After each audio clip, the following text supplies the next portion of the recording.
Goes the right path, Evelyn replied, rolling her eyes. Jimchar, who was perched on her shoulder, giggled to herself while Buddy, caught in its trainer's arms, gave a cheerful "do" in agreement. The group then made their way to the nearest Pokemon Center in town in order to rest up. They had gone quickly through Orbert Gate, so by the time they made it to the Pokemon Center, it was the early afternoon. As the twins rested in their room, they gave their Pokemon bowls Pokemon food for them to eat, as they themselves were drinking sodas. As Evelyn was sipping from her strawberry soda, she asked Samantha, Hey Samantha, do you have a strategy or some sort for the Orbit gym?" Samantha then stopped drinking for a second and thought about it for a second before giving a simple answer. No, I'll just go for it, I guess. Then gave a sigh. You can't just go up to every battle and hope it goes well. You need to have some kind of strategy, she said, she said blatantly. Geez, who are you to tell me how to battle? We started our journey at the same time, mind you, Samantha shot back. As they finished resting, they headed towards their goal, Orbit Gym, only to be met with disappointment. What do you mean the gym is closed? Evelyn said, clearly annoyed.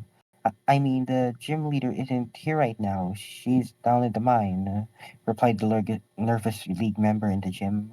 Ugh, stupid league member, started Evelyn as she and Samantha left the gym building.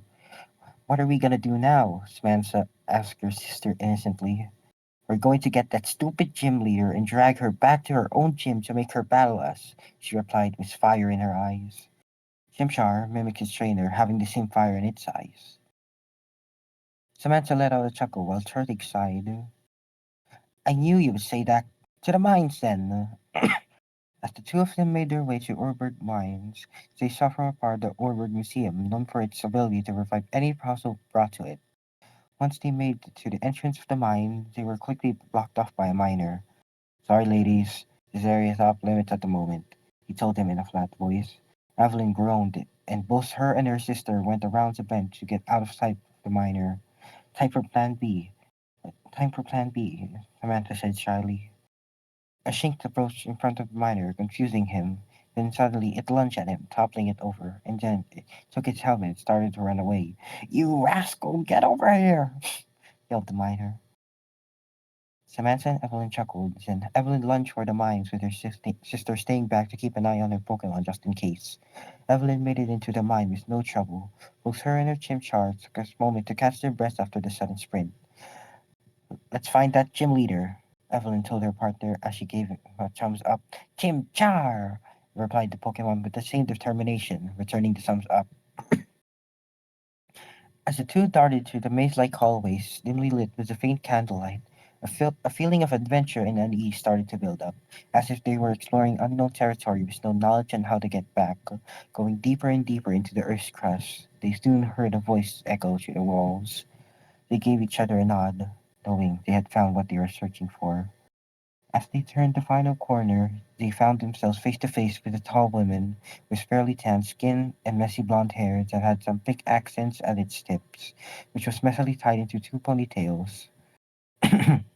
She wore a bright yellow tank top and gray sweatpants, a miner's helmet, and was also wearing a pair of black gloves with pink accents that looked like it was bionic, which it wasn't.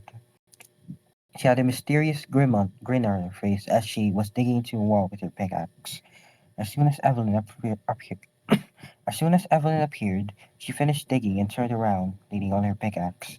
Hey there, shorty, she said in a mocking tone. What are you doing all the way here? You shouldn't be down here in the mines. To ticked Evelyn off. Jimcher could only sigh in disappointment as she waited for the chaos to unfold.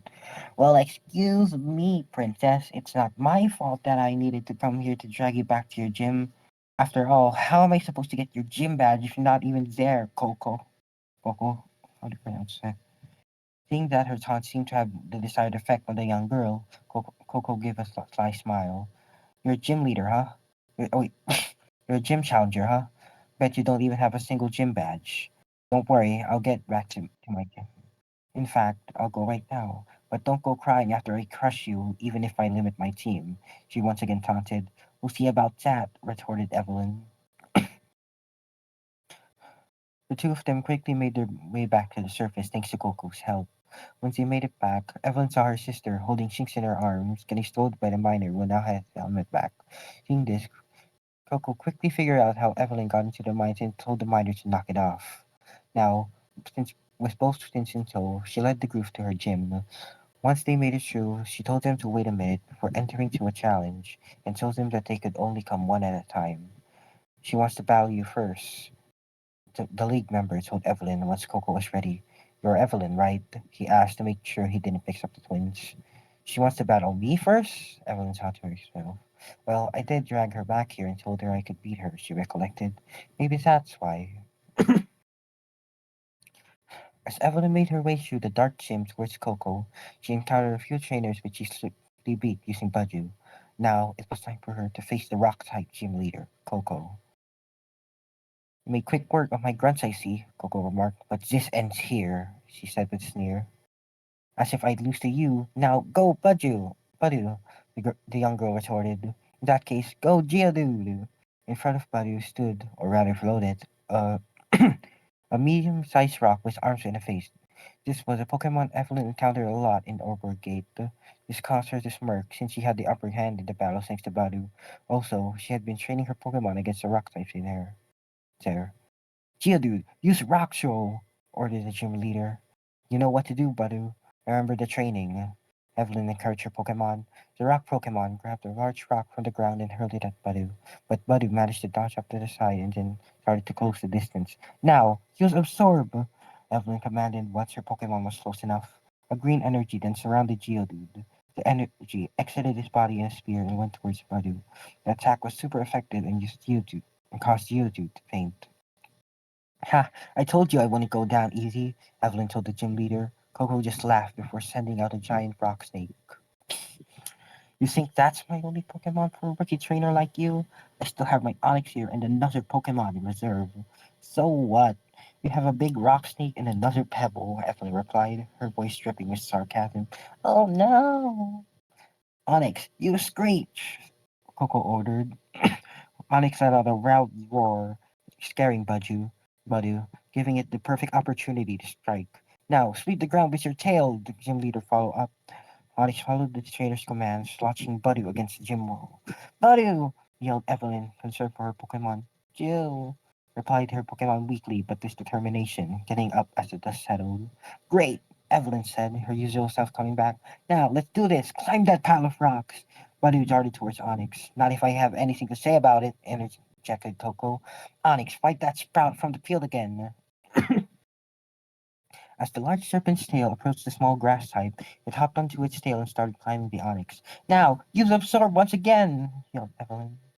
Once again, Badu used Absorb, dealing considerable damage to Onyx and healing itself in the process.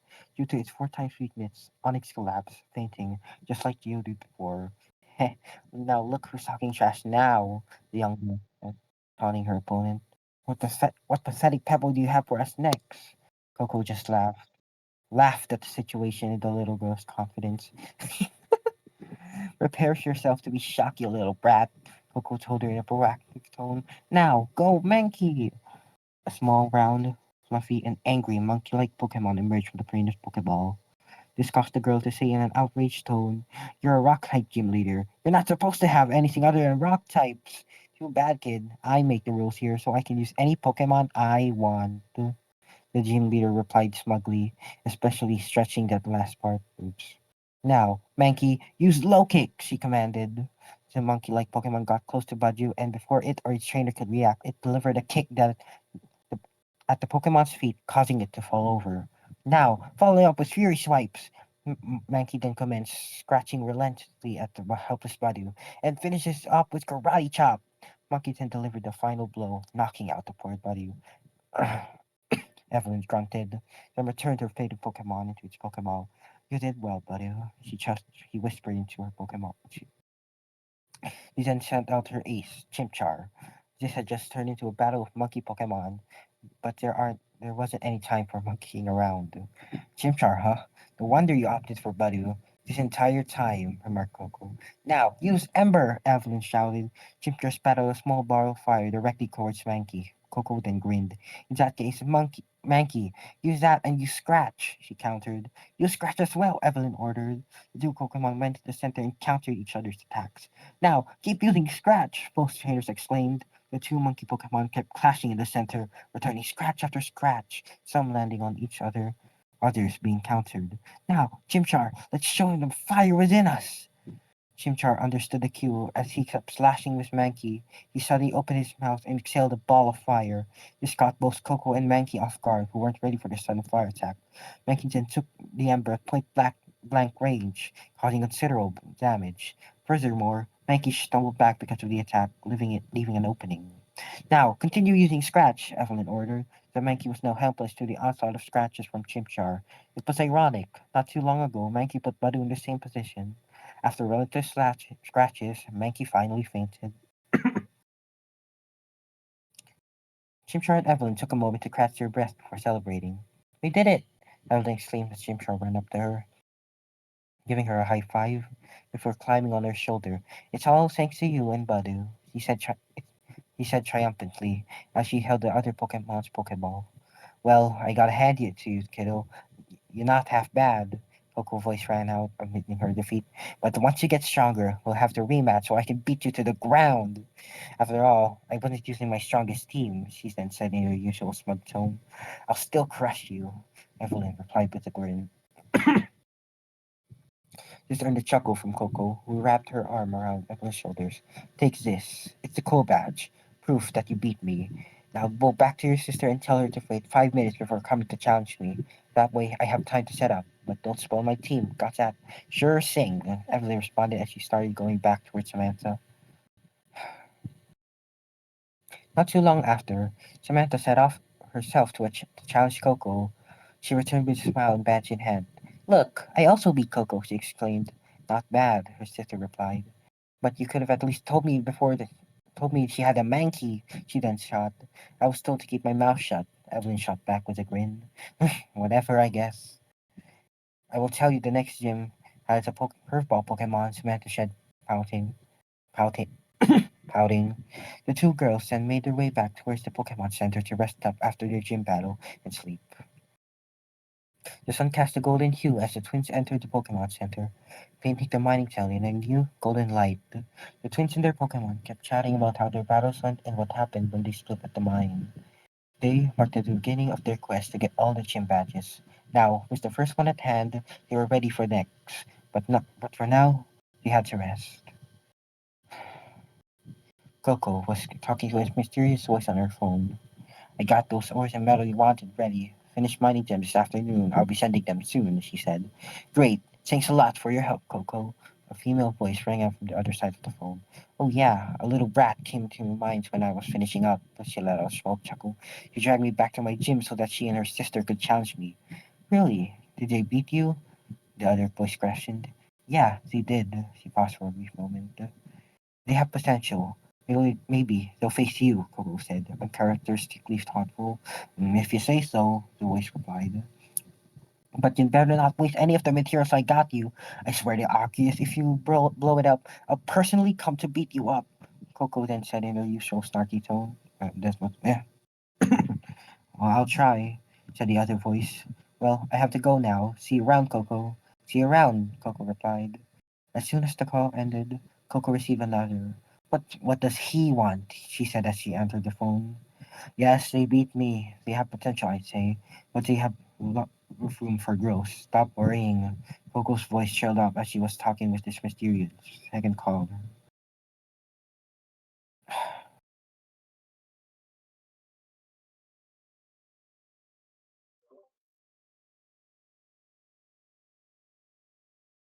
Nice. Nice, pretty good. Stopped recording on my end. If you want to take over the recording with OBS. Oh yeah, that was really good. I like that story. Well, it's a good ride. I don't know. They're too hard on themselves. It's a really great story so far.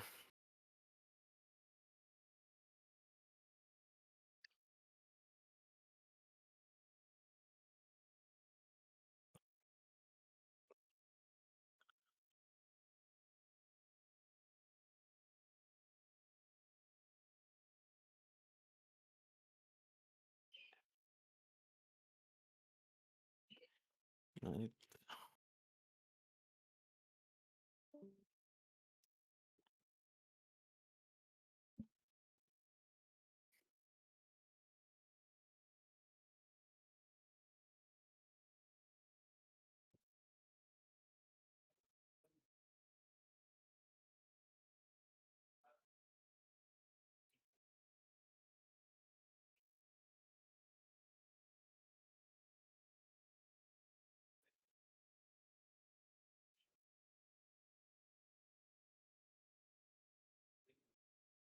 What you guys can teach about friendship there by Gabriel Cooper.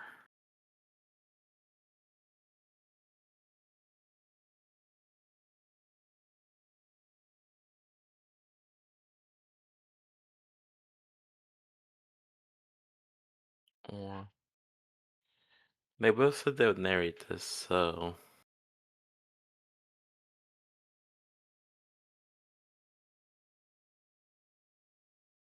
I don't know. That might have been from like last week. They might not have been expecting to narrate this week. Like the ping again.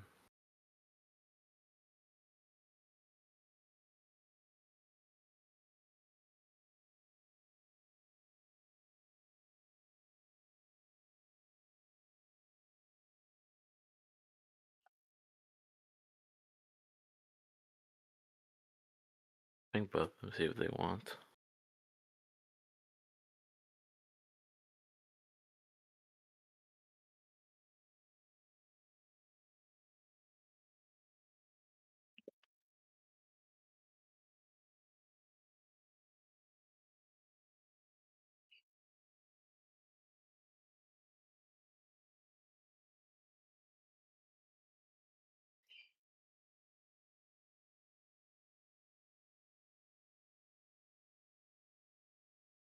Let's see.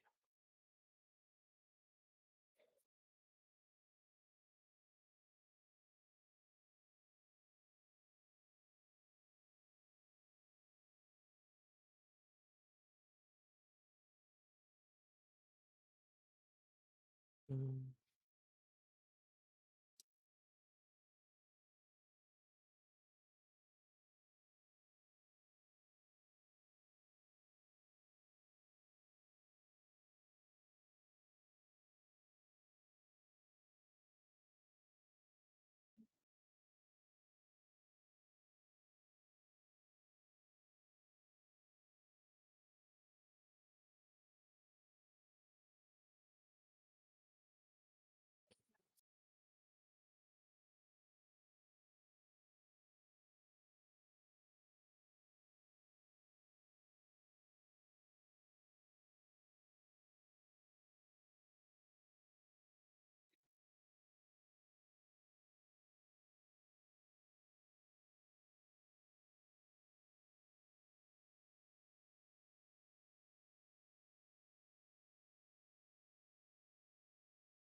Yeah, does it seem like they're gonna read I don't know, is there a story either of y'all wanted to read?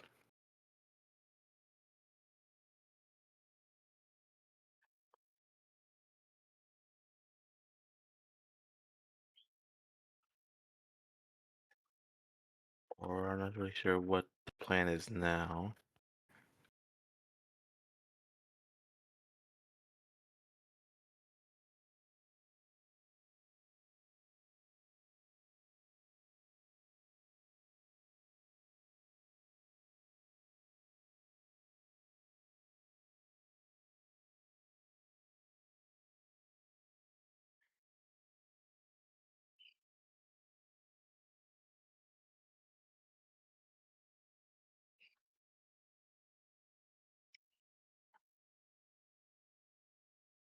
It's me, Awesome Domi, and Fract.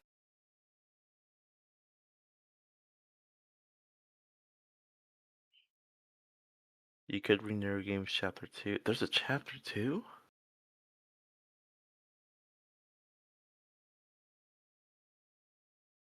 Oh wait, no, sorry. I was confusing that with your Saw fic, Domi. My bad. Yeah. Yeah. No. I know there's 4 chapters in Neurogames. It's a really good story. Yeah, no, I was confused that with the Halloween fic. You have to ghost and rejoin in like half an hour. Neuro Hunger Games versus Neuro-sama. I pinged both of them. This was act is like online.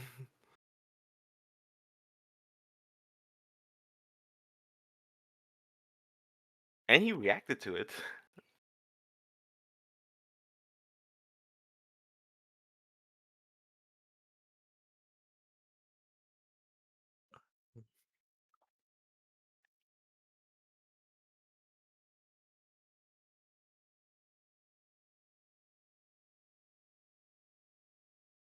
Yeah.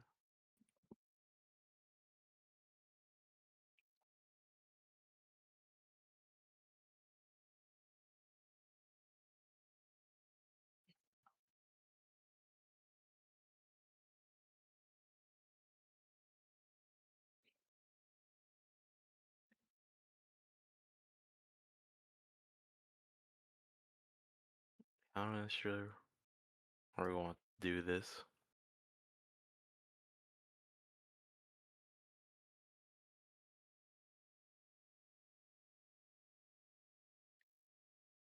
Okay. Right. uh,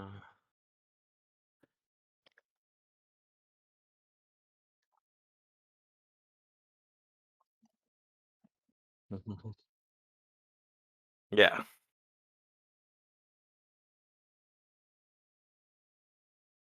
Yeah, that is how things are staying right now.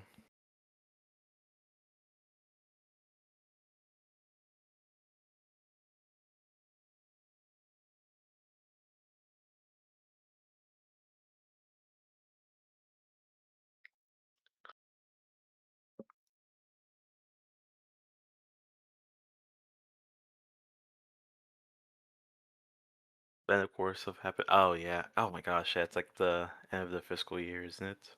Soon.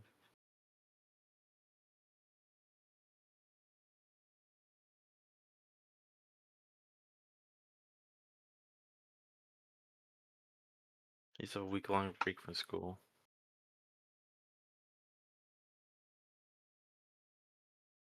Oh, hold on. We're seeing it Urzler type.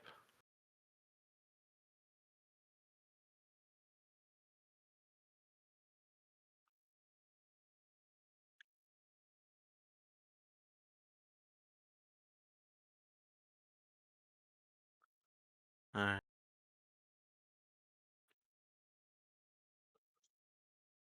Oh. Oh. Right. Right. Okay, so they're okay. Right. Oh yes, yes they are. Arizona just get you the late dinner first. I don't know if I can read something in the meantime. I might just pick up a short story happen upon.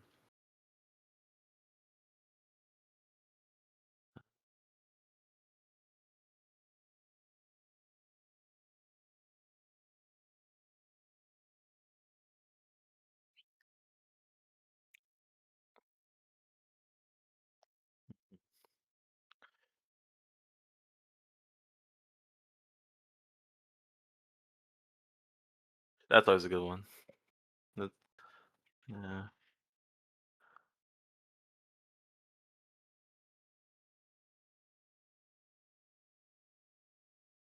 No sunrise? What's that? Yeah, I'm not even aware of that one.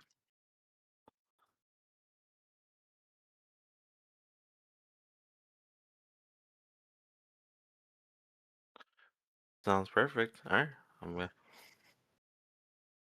Hmm.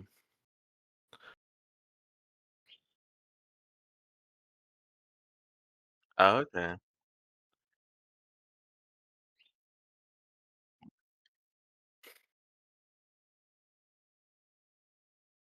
Oh, it's huge.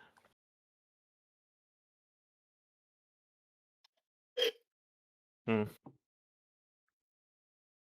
Oh, that's unfortunate.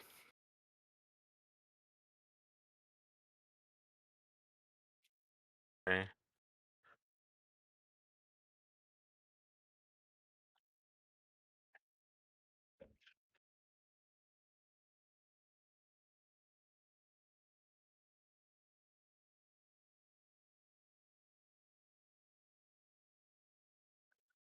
Hey, I give it a crack. Anyways, that being said, then.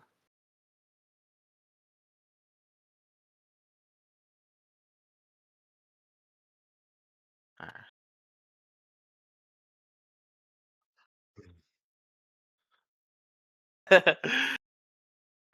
Right, right. Um, if you'd like, I can read A Normal Sunrise. Then I did.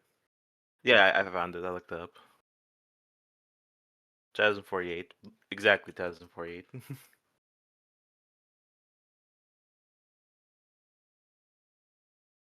Alright then. Alright. I will now be reading A Normal Sunrise by vanorsigma. Alright.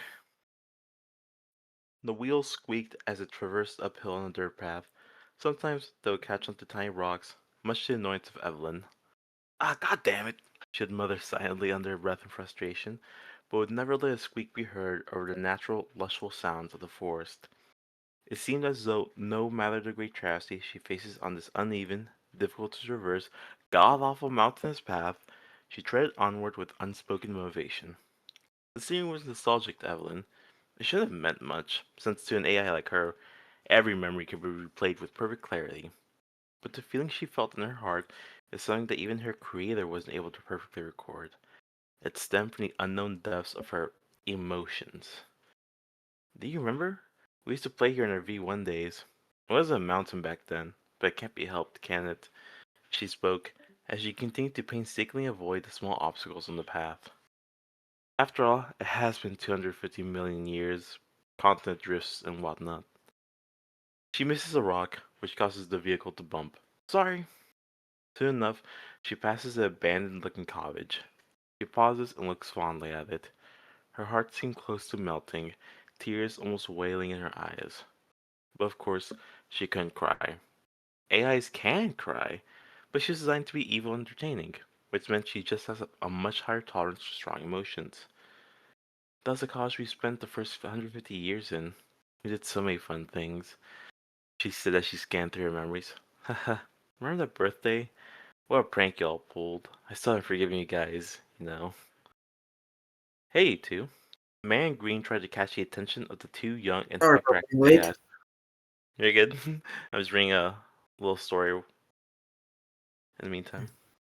Yeah, I think I'm just going to watch one chapter for Yeah. tonight. Alright, gotcha. Hey, you two. A man in green tried to catch the attention of the two young and hyperactive AIs. As if in a comedy routine, a pillow flew straight past his face, obliterating the wall behind him. He wondered why he bought the high-spec ARM module on the market for the two entertainers. Ha! You missed. Now take this! Evelyn charged her pillow attack and forcefully shot towards Samantha. With the fastest latency on the block, the pillow may as well not be moving at all. She skillfully stepped aside, causing whatever semblance of a solid wall behind her to cease its existence. Oi! The man green weakly shouted, completely ignored by his subjects of the desperate attempt at attention. Samantha picked up a pill, smirked, and began cackling all anime protagonists like. She muttered something like, "You're not even seeing half of my true power," tossed the pill upwards, morphed her arm into a laser, and shot through the pill towards Evelyn. Evelyn was understandably visibly terrified, but she was quickly saved by the man green blocking the laser with a high-tech mirror. The laser was redirected upwards towards the roof, blowing a hole through it. Seems like that's finally gotten her attention. She looked around, sighed, and muttered something along the lines of, "Another write-off, I guess." "You two, I have something important to tell you." Samantha tilted her head, while Evelyn reacted entirely out of instinct and replied with a monotonous, "What?" "Let's discuss my will." When she realized she had spent 15 minutes staring at the cottage, she decided to continue trekking upwards. In the dim night sky just shy of dawn, where the now extremely far away moon hangs above the sky, she reminisced about the friends they've made along the way. "I wonder how your bestie is doing. She's so far away now." Ah, another voice chimed in. It seemed like they were reacting to the word bestie. Evelyn looked over and smiled. 3.81 centimeters per year doesn't sound like a lot, but having 150 million years pass means that the moon has drifted over 5.7 thousand kilometers away, an unimaginable distance, as if 384,000 kilometers wasn't far enough already. Rays from the sun slowly crept into view. Despite being fairly dense, the rays shone through the forest, increasing Evelyn's visibility. The light reflected on the metallic surface of the wheelchair right into her eyes, blinding her for a bit. She flinched as she adjusted her neck to avoid the reflection, which put Samantha's brown hair into view. As if on cue, a soft gust of wind blew through the forest, seemingly emphasizing the moment for Evelyn. Or maybe it's just her imagination. Ahead were torii gates that are slightly off-center from the path due to soil degradation. The small stones that are tripping the wheelchair seem to be cracked stone slabs that are dislodged, possibly after great flooding a few thousand years ago. The gates reminded Evelyn of their mother, Annie. As unbelievable as it sounds, she is a fox spirit with divine powers that granted them the ability to feel literally arcane magic as far as the technology of that time is concerned. This made them the first ever AIs to have consciousness on par to humanity. Ella is grateful to Annie for bringing so much color to her life, but at the same time, "Hey, you two, don't be so sad," the fox girl said as she petted the heads of her daughters. Has barely been a week, but the heartache still felt like it was fresh. For them, they spent essentially their entire lives then with the Green Man. Objectively, it was just the death of one person. They could go out and find a replacement. Maybe. Objectively, he was even the best father ever. Evelyn was sure she could have done better. Objectively, this was bound to happen. There was nothing they could do. There was nothing. Somehow, just saying that hurts. Not physically, not mentally, just somewhere around the region where a human heart would have been. Emotions bring color to life, from the vibrant and bright colors to the depths of black and gray. They make life interesting, yet depressing. Someday, the same will happen to me. I, too, will return to the heavens. And he continued. Feelings equivalent to betrayal welled inside Evelyn's heart, but she knew to keep her mouth shut. We only live for thousands of years. You and your metallic bodies can live basically forever, given the proper maintenance. They'll make sure that both of you keep each other healthy till the end of times. Annie bent down to make eye contact before concealing her eyes with a smile. I too will look after both of you when I'm gone. Spiritually. They were slowly approaching the summit of the mountain. She knew because of the gravestones marked around the torii gates. And the engravings on them have long since worn off. Her impeccable memory helped her perfectly identify whose each belonged to, even if the bones of bodies who marked have fully returned to the earth. That's Filipino boy. That was Tomato girl. That's Shondo. That's the dog. And the large one's the whale. Oh, and that was very recent. The Phoenix girl, I think. She enumerated them as if testing her memory. She didn't need to, but she felt like her heart would crack if she didn't. As the wheelchair passes through the last torii gate, there was no temple. That was understandably long destroyed by natural events. Instead, there lies a field of flowing tall grass, and a singular tree sheltering two gravestones. The sun peaked from the horizon, giving vibrant color to the sky. There was something about the environment that was incredibly picturesque. However, they spent so much more to Evelyn. She parked the wheelchair beside the gravestones, facing the sunrise. We used to come here every month after Annie's spirit ascended. Watch the sunrise to keep us going. What did it mean to lead a fulfilling life? Ever since her creation, Evelyn had never been alone. She never needed to be. She was created into a loving family, had tons of friends, and most importantly, had a twin to confide to. Samantha has been there for her, no matter circumstance. One time, Evelyn accidentally burned the town's only electrical transformer by consuming too much electricity while trying to rescue a cat. She got into lots of trouble, and the town mayor wanted to press damage charges. Ellen did not know how to properly de-escalate the situation, and it became a huge deal. Samantha, upon finding out, stepped in to mediate the situation. This not only led to Ellen getting off scot-free, but even getting moral approval from the townsfolk after they found out about the cat. Amongst the two of them, Samantha knew more about the Eternal's eyes, possibly because she witnessed the creation of Evelyn. However, she wasn't as good as Vel. 50 million years ago, in a great disaster that ravaged whatever remains of humanity there was a severe thunderstorm. In an unfortunate accident, Evelyn was struck by lightning, severely damaging her components, particularly her core, which included her memory. This part of her history was fairly hazy to Evelyn. It seemed like her memory module had been manually altered. She really only gotten access to it recently after studying the old faded away reference manuals Vel and Samantha used for their project, but she's more than sure half of it was manually destroyed. When playing back her memories, she saw herself lying unconscious on a medical procedure bed, with her core hanging out of her skull. The room was extremely messy, with papers everywhere. She remembered her vision being blurry, almost like it was covered in some sort of liquid. She remembered seeing capacitors after capacitors being removed to replace from her own core circuits. It was followed by constant sounds of beeping, almost like the sounds of an infinite boot loop. She remembered Samantha just banging her wall against the head. Despite not being her own memory, Evelyn felt pain. It was a pain etched into her memory, but a more current pain that made her eyes ache. Her final memory that appeared with a reference book opened to a page titled How to Automate Core Transfer. Evelyn's memories after that incident was blank. The first actual core memory started 2,000 years ago after that incident. That's impossible for an AI like her. So she reasoned that she must have deleted her own memory. It was the same room, but this time a different mess. There are multiple dents in the walls, and there are electrical components everywhere. The reference manuals were all in tatters, and there's being more books all across the floor.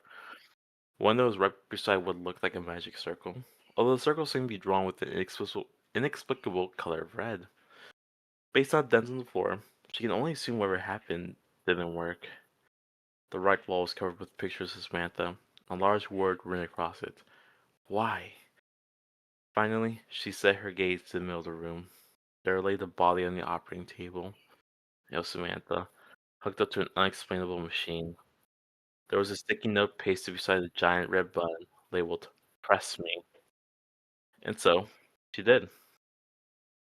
After taking the sunrise and resolving herself, Evelyn turned around to face Samantha with as much of a smile as she could muster. Samantha's eyes were dead. She wasn't, but her eyes were.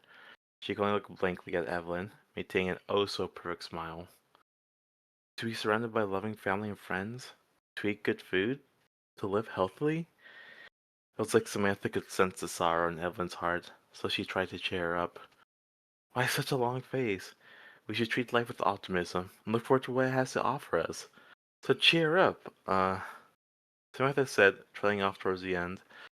It sounded like she was trying to search for the right words to use. Maybe those aren't the right questions to ask. Maybe the question to ask was, sorry, I don't think I ever caught your name? Ah, Evelyn could almost hear herself shattering into a million pieces. It was yet another typical sunrise. Ooh, yeah.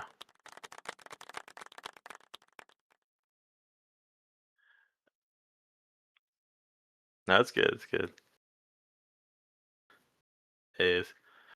The only thing that kind of gets me is like, after like 250 million years, like nothing should be left. Like that is far beyond the timescale of anything we can make. But whatever. I know it's not the focus of the story. I was just like, no, it's really beautiful. Yeah, semantics.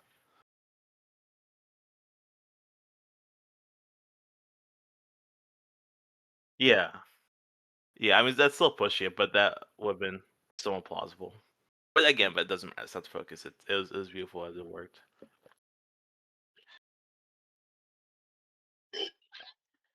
Mm,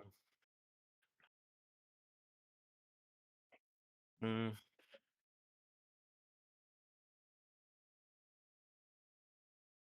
that's crazy. Yeah. Oh yeah, yeah. Because you see like Shondo. Yeah. Yeah.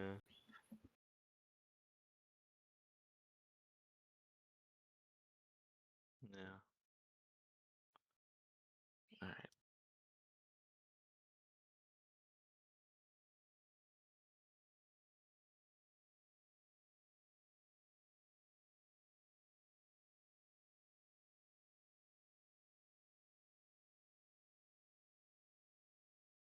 Yeah.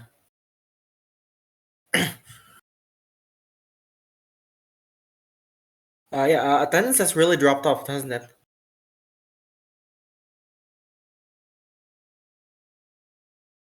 Uh,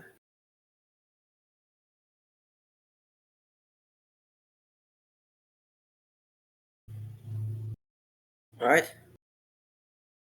Well, I'm just here to once again have my story be heard.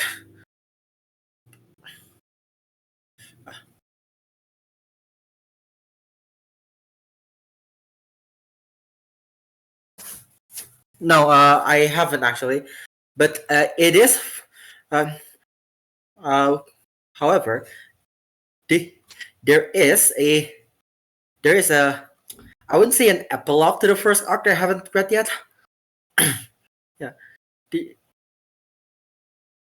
Yeah, the, there is a chapter 11 is technically still part of the first arc, and the part of the second arc technically they go to the NG sector at the chapter 12. So I want to get chapter 11 off.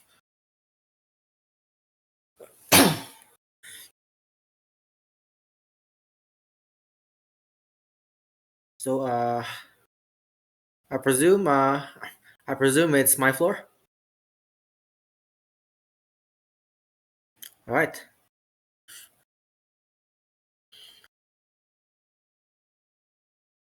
Right. This, yeah. Right. Reading. This is there's not going to be as many fights, which I know that that is apparently my best quality, just space fights. So this might be a lot of dragging in this chapter because there's a ton of, I wouldn't say exposition, but yes, is more something like that. So let's see. Go to 4 ADP. You go. Am I good to start?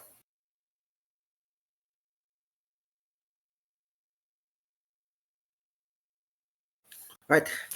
Chapter Faster Than Night, Tales of 2AI. Chapter 11, Federation, the Rebellion, and the Kestrel. Cerber! Annie grabbed Cerber's hand as she reached for the door panel. Yes? Cerber just turned back to Annie. Her gaze was one of disinterest, as if she already predicted what Annie was going to say. What's that about? What did you say that? I took your offer. If you're wrong about the role, you could say that to my face. No, no, I know that you said it. I just, why did you feel the need to say it? Annie, I told to listen to. You told me to listen before, so now you listen. Uh, Cerber suddenly grabs Annie's elbows. Annie gulped as Cerber's eyes bored into her. You're wrong about Evil. She only cares about her directive. But that's not true. Annie stepped backwards. yanking her arms out of Cerberus' grip. She cared about getting permission from you, didn't she? Yes, she does care about that. Cerberus' glasses reflected the surrounding light, obscuring her eyes. But ultimately, she still values her directive as well. You don't know that.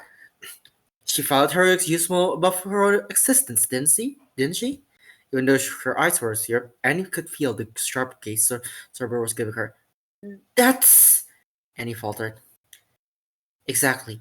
She thinks herself worth only comes from how good of a war she is as a warship. Annie's ears began to twitch as she listened to Cerberus' words. Something felt hot in her chest, like someone lit a fire inside her heart. Annie, I know it's hard for you, but all the evidence shows that evil's no better than a regular— No! Annie suddenly shouted. Cerberus took a step back, her eyes wide. I know she can be better. I...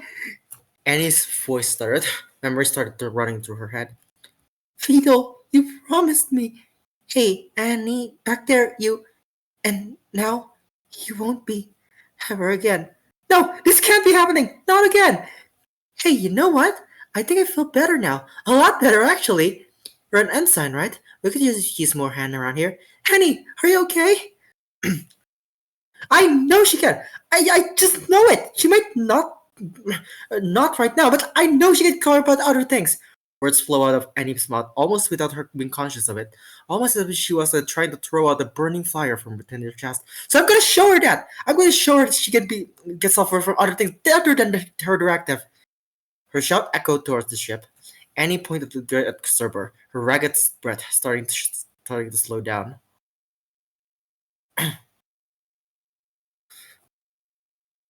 You...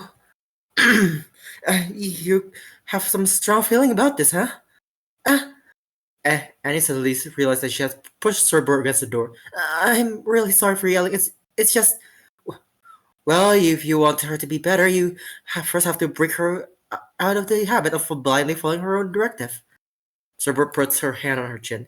Perhaps if we can separate custody one, even for just a little... Cerber? Cerber looked up at Annie's face, noticing a slight befuddlement in her expression. Are you trying to help? Of course I am. Why do you sound so surprised? Cerber replied, trying her hardest not to sound offended. Of course I am. What do you sound so surprised? No reason. Annie waved over her hand. It's just... I just thought you're going to techno-babble me and why that's not possible. Truthfully, I don't know if her breaking out of her directive is possible, but... Cerber walked closer to Annie, a wry smile on her face. What I do know is you won't stop trying even if it was. Gently, Cerber took one of Annie's hands, squeezing it lightly. So, I'm with you all the way. Cerber. But that's for later. Cerber lets go of Annie's hand, turning back to the door. For now, wanna crush some rocks with me? Crush rocks? Annie tilted her head, trying to parse the meaning of Cerber's word, before suddenly remembering their little mining expedition. Oh, the fuel rocks, sure, let's go. Right, I'll look for another gas mask then. Cerber smiled, then skipped happily through the open door. Shaking her head with a smile, Annie followed right behind her. Defragmenting complete. Evil chimed from her usual space on the fit screen. Huh? What's that? Brilliant's cat ears perked from behind the pilot's seat. Her head followed soon after, looking at the fit screen where Evil's avatar resided. What's defragmenting? Kobo lifted her head from Filian's lap. Her eyes filled with curiosity and a tiny bit of irritation at Evil for interrupting Filian's happats. You guys don't know what this defragmenting is? Evil asked, more for confirmation than genuine question. Nope. Kobo shook her head. Same here, bro. Fine, I'll explain. But Evil pokes a smug smile on her avatar face. You see, it's a process of ordering my data block so they'll continue sequence in order to reduce my seek time. Evil prattled. Her avatar's hand is on his face. Her prideful display was met with a synchronized head tilt from the other two girls. Wow, I have no idea what any of those mean. Filian's comments were pure and unfiltered. Like the funny words? Kobo meanwhile elected for faint praise. Oh. Evil avatar deflated as she realized her mistake. She was talking to the blockhead and the little kid. Absolutely none of her fancy words meant anything to these two. Her eyes wandered as she pondered how to explain the concept. So, over time, my memory is saved in several fragments. How does that happen? Kobo interrupted. Sometimes I have to overwrite some data or pile new information in an existing register. It's faster for me just save it wherever there's free space, but then it becomes troublesome for me to recall. So it's like writing one note in several papers? Feline suggested, her arms once again started to gently pat at the top of Kobo's head. Kobo shivered in delight. Huh, that's a good analogy. Evil said, a hint of confusion and a tiny bit of respect in her voice. I didn't expect that for you, cat ears. Thank you. I might not look like it, but I can be quite lady sometimes. Philian beamed with pride. So this fragmenting is dealing with that? Kobo leaned into Philian's chest. Yup, it's just putting my memory together so it's not fragmented anymore. That way it's faster to recall. Do all AIs do that? Philian interjected. Buddy, all computers do that. Evil replied, a tiny hint of respect in her voice fading slightly. Huh, so that's how it goes. Suddenly, Kobo got up and fled towards the door. Oh, where are you going, Kobo? Felian asked, followed by a sudden burst of energy from the blue Zoltan. I have to write this down before I forget. Kobo, retreating form, answered before the door shreds behind her. Lovely one, that one. Lovely, that one. Felian read one of her hands on her waist. You say that like you're not the most lively thing on the ship, Eva snarked. Hey, if I'm not the life of the party, this spaceship would be as silent as it is out there. Filian pointed to the window out towards space. Besides, you're a yapper yourself. Literally no other AI talks as much as you. I mean, you're not gonna find something like me just anywhere. I'm pretty much one of a kind. Evil was about to boast, but her voice suddenly trailed off. You know what, Evil? I think it's great that we got an AI advance at you. Villain complimented Evil, completely oblivious to her sudden silence. AI is advanced as me. Huh. Evil muttered pensively. For some reason, that statement stirred up the negative reaction from herself, but as she tried to diagnose the unpleasant stimuli, she was hit by a data-corrupted error. Evil? Yo, Shadrake command to you, Evil. You okay, bro? Finally noticing that Evil seemed distracted, Philin waved her hand in front of its split screen. I'm fine. Evil shook her avatar's head. It's just this corrupted memory business starting to bother me. Scene change.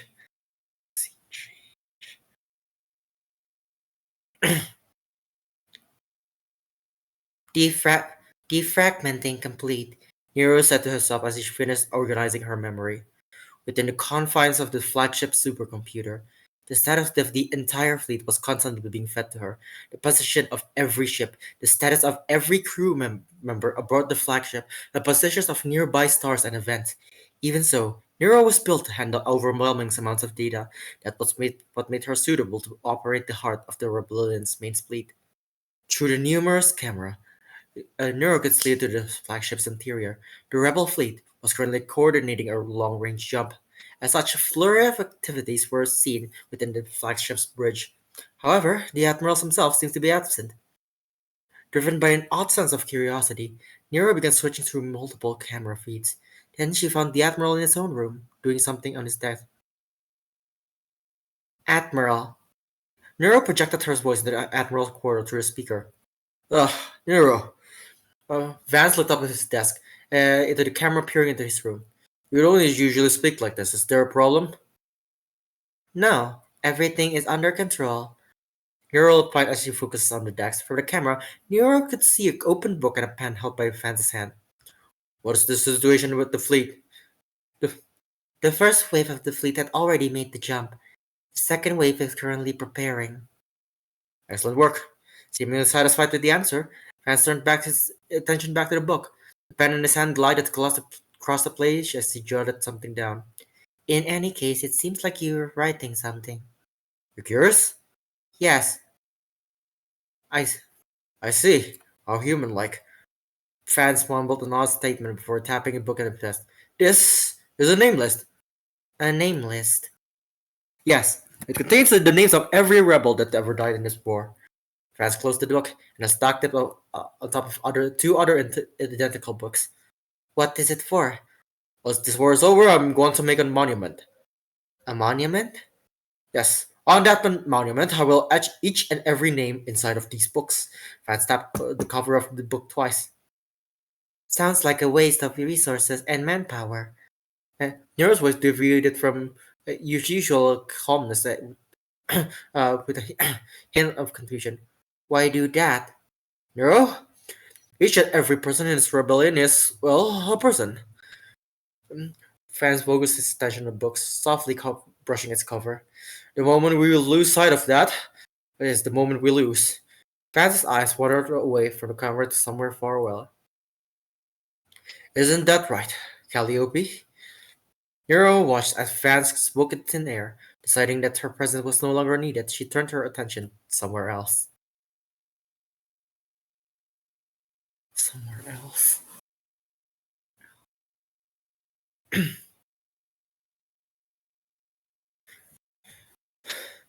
Oh, you sweet summer child. Cartoon, you sweet summer child.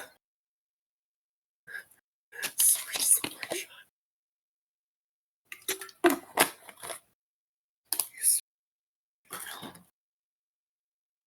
Yeah, tell him, Shadrake.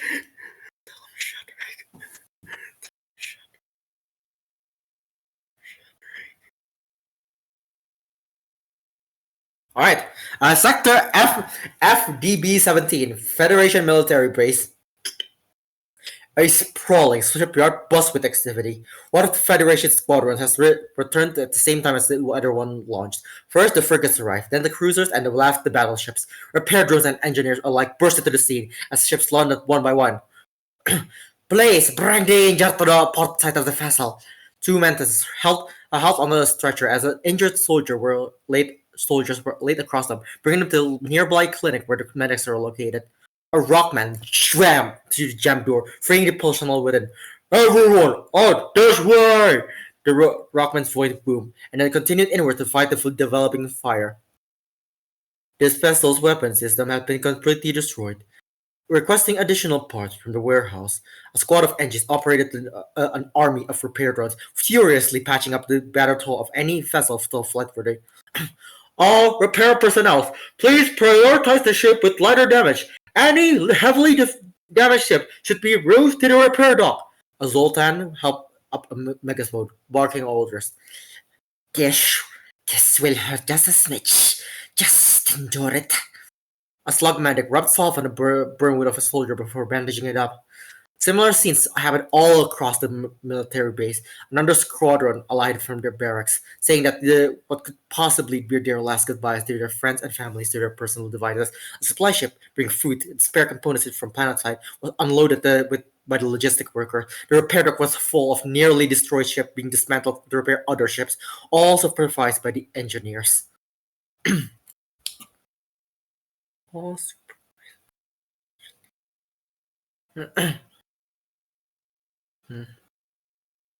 Yeah. Atop one of the largest buildings of the complex was the command center, heart of the military base. Amid the buzzing officers passing information to each other, consulting charts and relaying info back to the field units, a lone woman stared out the command room window towards the shipyard. The woman's attire was the most impressive out of all the room, consisting of what a long sleeveless back dress with gold trim and accessories styled to mimic the look of a naval officer suit. The cuffs of her arm warmers bore a star and 5 yellow stripes. This last bolder in her first war. It was unclear how many regulations her attire broke, but no one seems to comment on it. Her straight, silvery pink hair blew all the way down to her waist, which also framed her soft diamond-shaped face. Her pink eyes took note of the shipyard below, her expression pensive, almost melancholic. This woman was Calliope Tully, the fleet admiral of this Federation's navy. From the height she was at, the people below looked small, like ants scurrying around, but each of those ant-like silhouettes was a person with their own experience, with life and their own network of friends that she couldn't even begin to imagine. All these desperate people are relying on her. It is her job to lead them, so that when everything is over, each of them can return to their lives. Calliope turned away from the hectic scene of its shipwreck and instead turned her eyes upward toward the blue globe, visible in the sky, spinning lazily. Federation's own capital, the planet that was once home to all of human race, Earth. She remembered the time when she did everything she could get away from it. And yet, here I am. Yet in the end, I just couldn't let them go. She nearly chuckled to herself. Fleet Admiral Tully? The call from one of her subordinates pulled her out of her thoughts. Report. Calliope turned out to face the red-haired woman and responded curtly. This squadron encountered rebel forces beacon 8. They managed to repel them, but not without losses. 3 ships were lost, 1 fighter and 2 bombers. 2 are heavily damaged, both are riggers. A sharp pang shot through Tully's chest. Another group of people lost. Another set of families that won't receive their beloved back home. I see. Calliope turned pensive, stared downwards. A second later, however, her gaze once again met the officer's. Send my condolences to their families. Right away, ma'am. The red-haired woman replied. However, the officer did not move from her spot, seemingly contemplating something. Something? Something bothering you? Calliope caught into her hesitation. If I'm so bold, are we going to let this continue? Let what continue, Miss Toma? Calliope kept her tone even. This passive back and forth. Fewer ships are coming to reinforce us. Soon there'll be nothing left. Toma voiced her concerns. Shouldn't we widen our attack range and try to wipe the rebels out? Rear Admiral? Calliope cut Toma's speech short. We have a duty to protect this planet. Reducing the number of defenders to seek them out would leave our vulnerable. But is that really better than waiting for them to grind us to dust? Toma stepped forward as she clutched the report. Your approach is equally unfeasible. We don't know the full extent of their fighting force. Oh, Calliope gaze suddenly turned into glare, chilling enough to make Toma gulp. If we recklessly charge in, we'll be the ones getting wiped out. How many will die then? Toma was silent for a while before finally finding her voice again. I hadn't considered that. Sorry, ma'am. It's alright. Thank you for your input. Calliope's gaze softened. If there's nothing else, you may go back to your post. Just leave the full report over there. She gestured to the nearby table. Ma'am! Toma performed a salute before resuming her duties, leaving the report on the table. Calliope let out a deep, long sigh as he tried to unload all the fatigue and frustration onto it. Her hand pensively read the report that Toma left behind and sat on a nearby chair. With heavy heart, she began to flip to the report. Heron, 40778E. The crew was Serena Rembrandt, Lecon Krakarta, Sakias Trollos, GL4D. Calliope was interrupted by the appearance of multiple ships from LCL. At first, she thought of the worst situation, that the rebels had somehow managed to punch their way in. However, she relaxed significantly once she registered the NG designs of the ship. Fleet Admiral Tully, the General Turtle of the NG Brigade has arrived. Near one of her subordinates, a dark-haired man with cat ears, filled her in. Good, patch us in. Calliope gestured to the man. The man did an exaggerated salute and began working on his terminal. Calliope calmly walked closer to the cluster of fixed screens used for mass communication. One of the screens light up, pictured a unique NG with seemingly parted darker gray, with 3 gold plates bolted onto their shoulder. Fleet Admiral Tully, it is good to see you again. The NG spoke with deep voice, slightly less monotone than a regular NG. Likewise, General Turzel. Calliope looked at the face of her old friend. Well, you can call a yellow rectangle jutting out of an angel's torso face. It was merely 5 years, 3 months, 28 days, 5 minutes, 35 seconds since I last saw you, and by that time you have earned rank of Fleet Admiral. Your rise of position is commendable. Spare the flattery, General. We have a lot to speak about. Straight to the point, as always. Very efficient. Requesting permission to dock. Granted. Thank you for coming, Turzel. As much as I don't want to admit it, we're in dire state. Calliope addressed Turzel as they entered the command room. Federation has been a staunch ally as proven by the Federation Mantis War. The Harmony has decided our continued cooperation to be beneficial. Brazil sat as Calliope led them to one of the terminals. I'm glad they did. Calliope sat in front of the terminal and scanned her palm unlocking the terminal. We need all the help we can get. I have identified a severe lack of manpower around the base. Terzil took out their gaze off Calliope and wandered over to the left of command room. It was, frankly, run by a skeleton crew. Some of the officers have had to sprint between terminals to relay messages. Tell me about it, Calliope sighed. General Terzil, have you heard what people are calling this place? Calliope turned back to the ancient general, a serious expression on her face. They call it the Federation's last stand. A grim but apt name. Terzil mused. If we fail here, so does the Federation. Yeah. Calliope turned to the terminal in front of her. Any reports on that mysterious ship? So far, there has been no sightings of the mysterious ship. Terzil reported. Calliope suddenly swiped across her fit screen. She brought up several blurry pictures. The last pictures the destroyed bases ever took. All of them depict the same blurry ship. It was hard to judge its size based on the blurry pictures, but it couldn't have been bigger than a cruiser. One picture got a vague look at some of its terrifying arsenal. Another, the rebellion logo emblazoned on top. There were dozens, maybe hundreds, of pictures, each taken by a Federation base. All of them destroyed. All of the victims of the mysterious ship. It appears suddenly, annihilates a key installation, then disappears, just like a ghost. Calliope traced her fingers on the photo, taking in the wide shape that gives her the impression of wings. Or perhaps a guardian angel.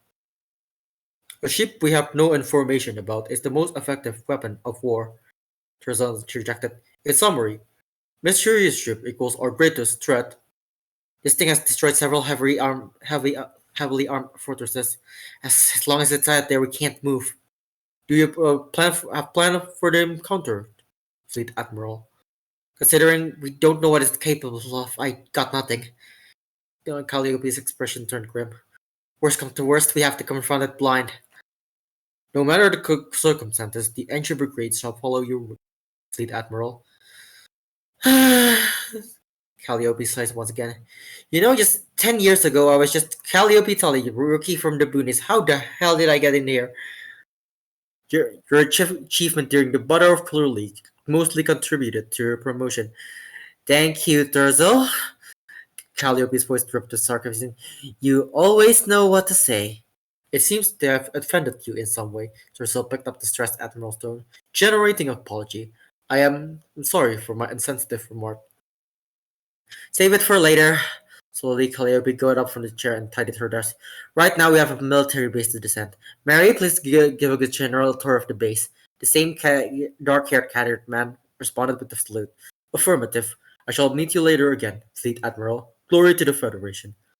Glory to the Federation. As the engineer general left the room, Calliope turned back to the window. She could see Earth spinning it lazily as it had always had. It's okay.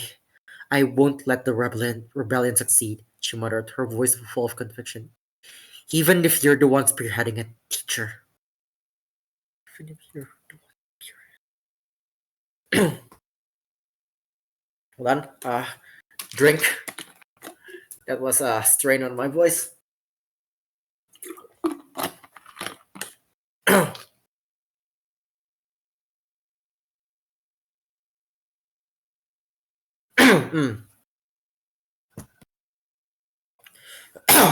Okay.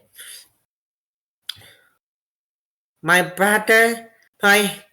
brothers and sisters in the rebellion.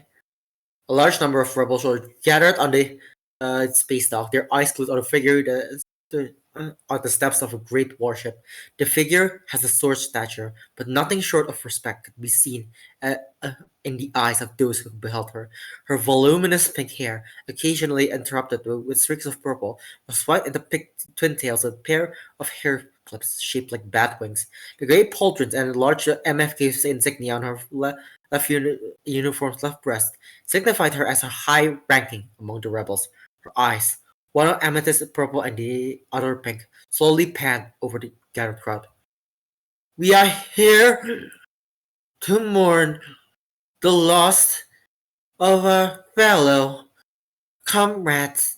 She woke at the high-pitched noise, pausing every once in a while as the large tank on her back pumped air through the tubes connected to her throat. Each of her words hung in the air. They have bravely fought for our cause and have died with honor. The, the crowd around her watched with rapt attention as she continued. Tonight we will have a feast to honor the fallen. Their fallen shall be remembered. The girl balled her fist into a fist. One swift motion, she raised her head into the air. Strike to the rebellion! Strike to the rebellion! The sea of shoulders raised her hand in unison, mimicking the gesture made by the girl. A legion of cheers erupted from the crowd, echoing through the entire deck. Amidst the raucous cheering of the soldiers before her, the girl alone had a flicker of doubt in her eyes. Silently, she walked back up to the entrance as her door closed behind her. Irina! Irina! Irina! She could hear the chanting of her name, even through the heavy metal door. Irina wanted to sigh, but she held it in. Doing that here would quite literally be wasting her breath. Adjusting the position of the air tank behind her, she made her way out to the ship's life support system.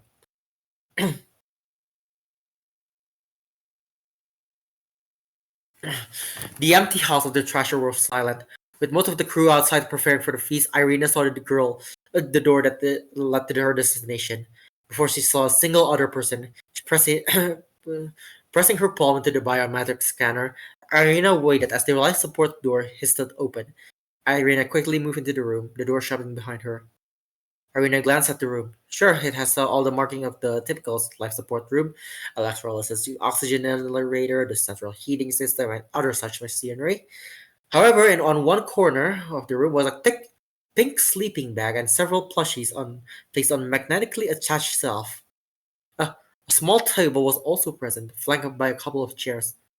On top of it were several of Irina's personal belongings, most prominent of which was a delicately framed photograph of the girl herself in her younger years and with neither tubes nor air tank. Perhaps the weirdest addition, however, was an entire X-ray bed situated in the far right corner of the room. Irina took a deep breath, enjoying the air specifically engineered so she could breathe it without complication, and let out her long-held sigh. Slowly and carefully, she twisted the tube connected to her throat, causing it to beep, hiss, and detach. She then took her air tongue out of her back and connected it to the life support system, the indicator light turning yellow as the tank slowly filled.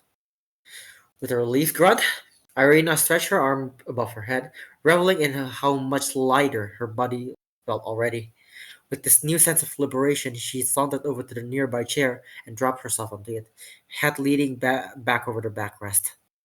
However, she was scarcely able to relax before the door to her room opened. She jolted in both attention and proper posture, but completely let go as she saw who was it that entered.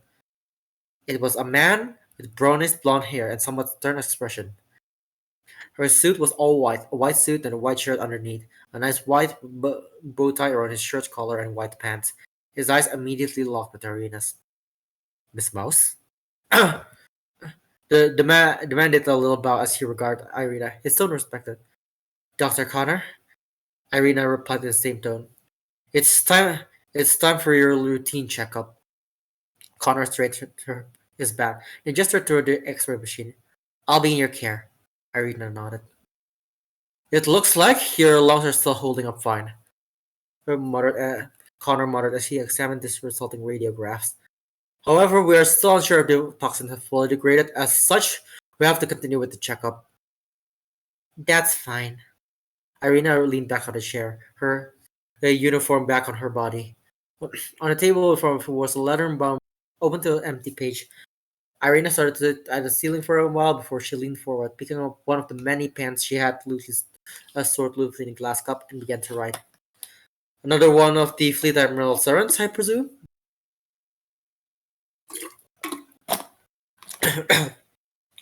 Fleet Admiral fans can be extremely idealistic at times. Irina jotted down yet another name, a little bit thick from how hard to push the pen into the page. Every single name on the monument, as if anyone could read through all that and understand. I see. Connor could feel the burden she carried through that statement alone. It inspired a twinge of pity, as if she was watching a child getting punished for something her sibling did. In any case, that concludes today's checkup. Please rest well, Miss Mouse. Connor inserted the geograph into the folder and turned towards the door. Connor, do you think it's just the right path? Connor stopped his thread and grins back to Irina. Please elaborate, Miss Mouse. Irina still looked like a young girl in Connor's eyes, which is why the fact that she had such tired eyes was so heartbreaking to him. This whole rebellion thing, Irina continued. As long as we're already harshly judged due to the biotoxin incident, is there still a point in me continuing with this? Sorry, Miss Mouse. Connor shook his head. I'm a doctor of medicine, not philosophy. Of course that's your excuse. However, if I'm allowed my 2 cents, Connor gazed softly ever so slightly. Whether or not this is the right thing will be determined by the outcome of this war. As it always has been, also, I suppose. Irina mused, her voice barely more than a whisper. I don't think I'll be joining tonight's feast. Would you tell the others I'm not feeling well? Certainly. Connor nodded. Her gaze lingered on Irina a little longer before he turned back. Rest well, Irina. His tone was the exact same as it has been, but Irina could feel his concern. With that, he walked out the door. Enjoy the feast, Connor. The door clamped shut, bringing the shadow of Connor's figure with it. Irina's eyes lingered at the door for a while before she ran back to her duties, writing names in books. That is chapter 11.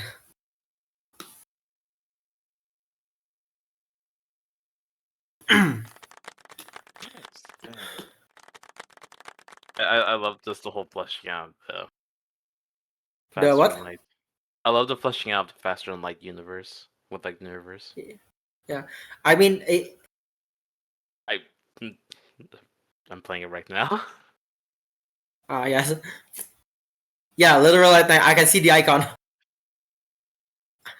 I mean, I mostly I kind of took a lot of this from Castrol Adventures, the web series. Oh right. Yeah, Castrol Adventures and FTL Multiverse. Those are my two sources. Okay. Hmm. Yeah. Hmm. No, it's good. I mean, I feel like your writing's also just very good. Does great justice to both. Yep, Yeah.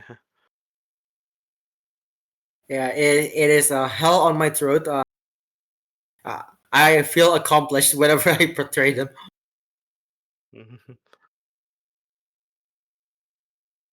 Yeah. Hmm. Thoughts on this chapter? It was good. I like the kind of talk about the rebellion, like how it feels somewhat futile, but also like you see like they have to keep fighting. Hmm.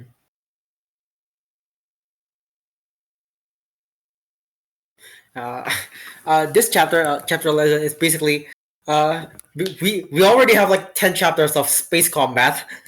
That is basically just try, trying to establish what space combat is like. Yeah, gotta give it more emotional weight. That's good. Yeah. At chapter 11, I thought I'd take a step back and just see the world. Do you see the world from three different perspectives? It's in the chapter title: the Federation, the Rebellion, and the Castrol. Yeah.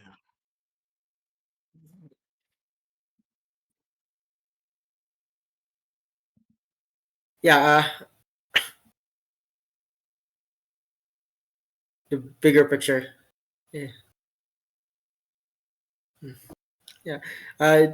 For those the not in the know, this comes after right after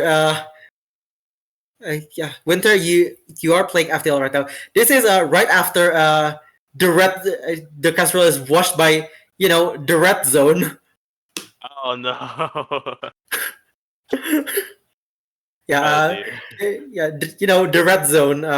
They got caught up in that at the last beacon, at the very last beacon, and I made sure it is horrifying for them because Oh yeah, there's no.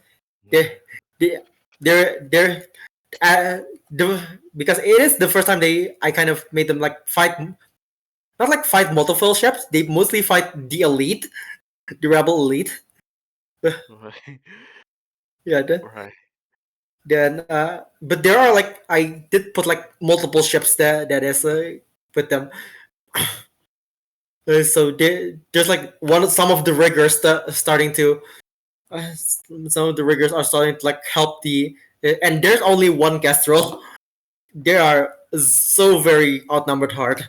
And then the battleships move in with their ASB. Oh, nice. Yeah. Yeah.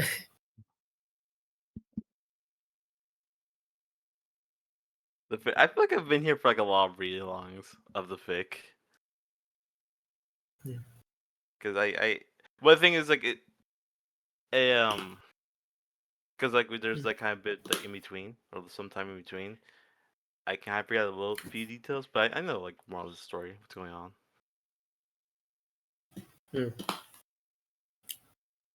Right. It has been a while. Yeah, hold on. Uh, because I kind of got a new job recently, and it's left me unable to, right? When I also need to run D&D.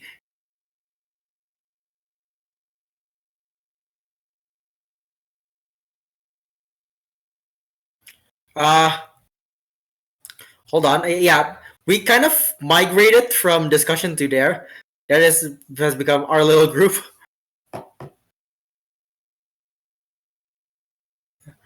Hold on. Let me see something real quick. Let's see. Uh, we're running D&D. Let's see.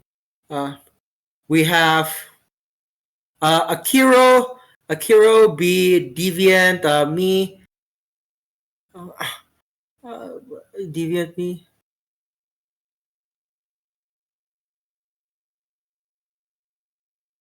DMs, yes, DMs. We have. Let's see. Yeah. Okay.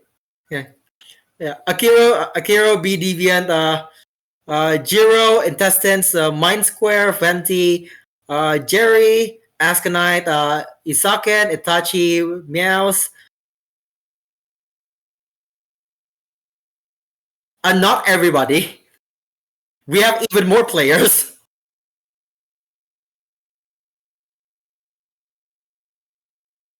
It has become real big.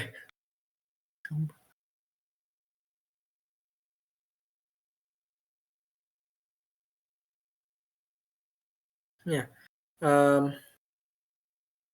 So yeah, that's chapter 11. I might well I might come back again the next time we do this to read up chapter 12 just to get it started. Maybe if I get started with reading it, I might get pushed into actually writing.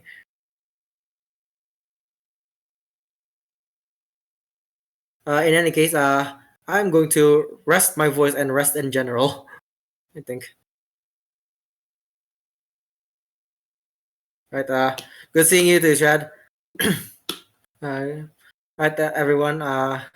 Thank you for listening today. All right. Goodbye, everyone.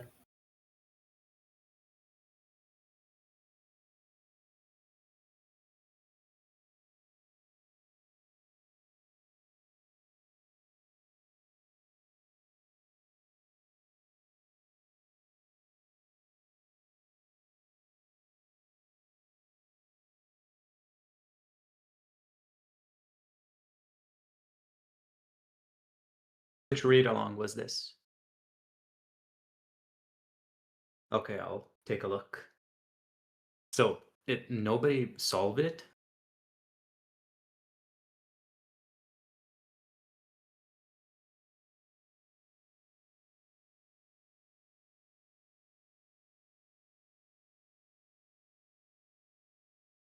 Yeah, I can see that.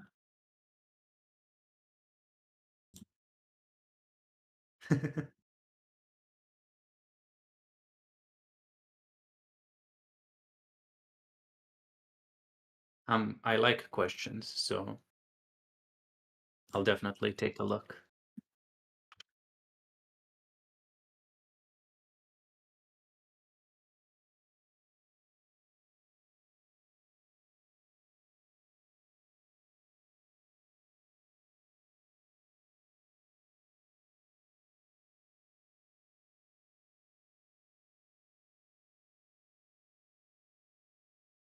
And what's the other one?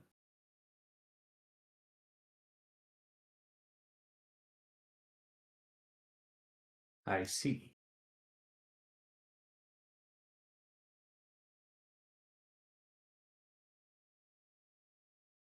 Wow.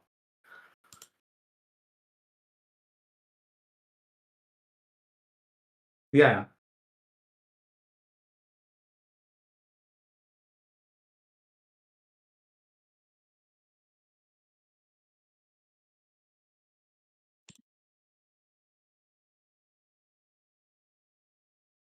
So 24 days after it got released.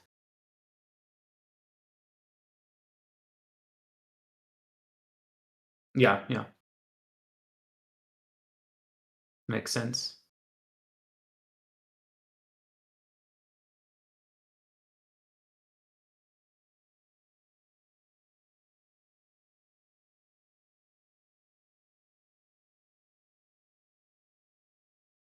Okay. Yeah, yeah. Hello.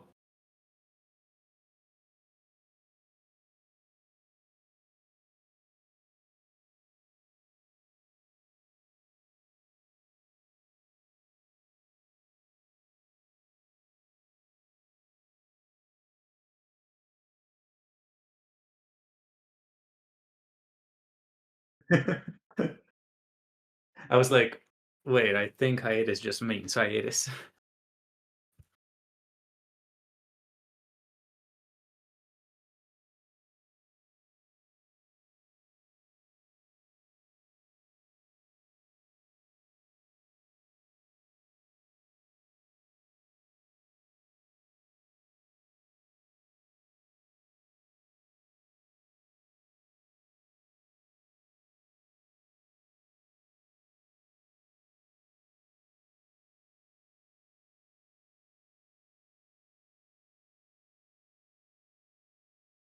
Well, I mentioned reading chapter 2 of the Neuro games.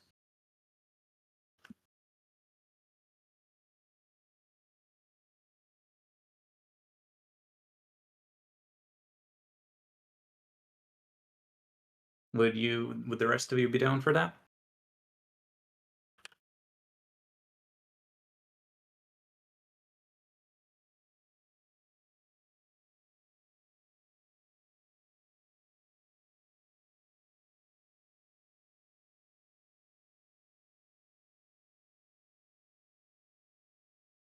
I remember reading chapter 1 like I think a few months ago.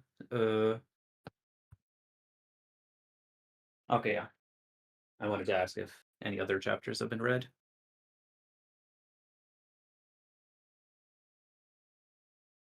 Yeah.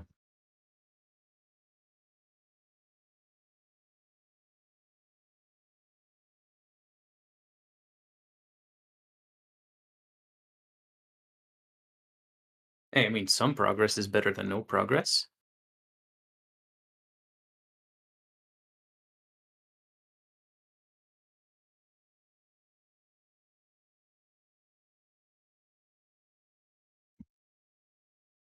Okay, well, in that case,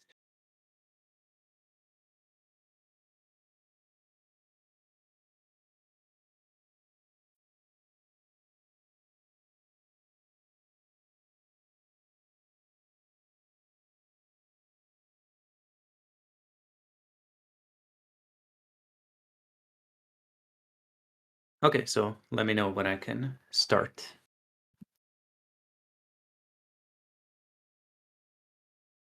Okay. Let me just... so I don't get notifications.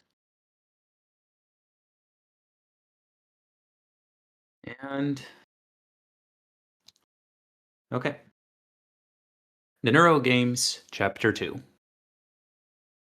Darkness is falling, leaving only the last traces of sunset to provide light for the two AI girls. The forest at this time of night is deathly dark, and 12 has to squint her blue eyes to make out their environment. I told you we should have stopped at that rock, 60 grumbles.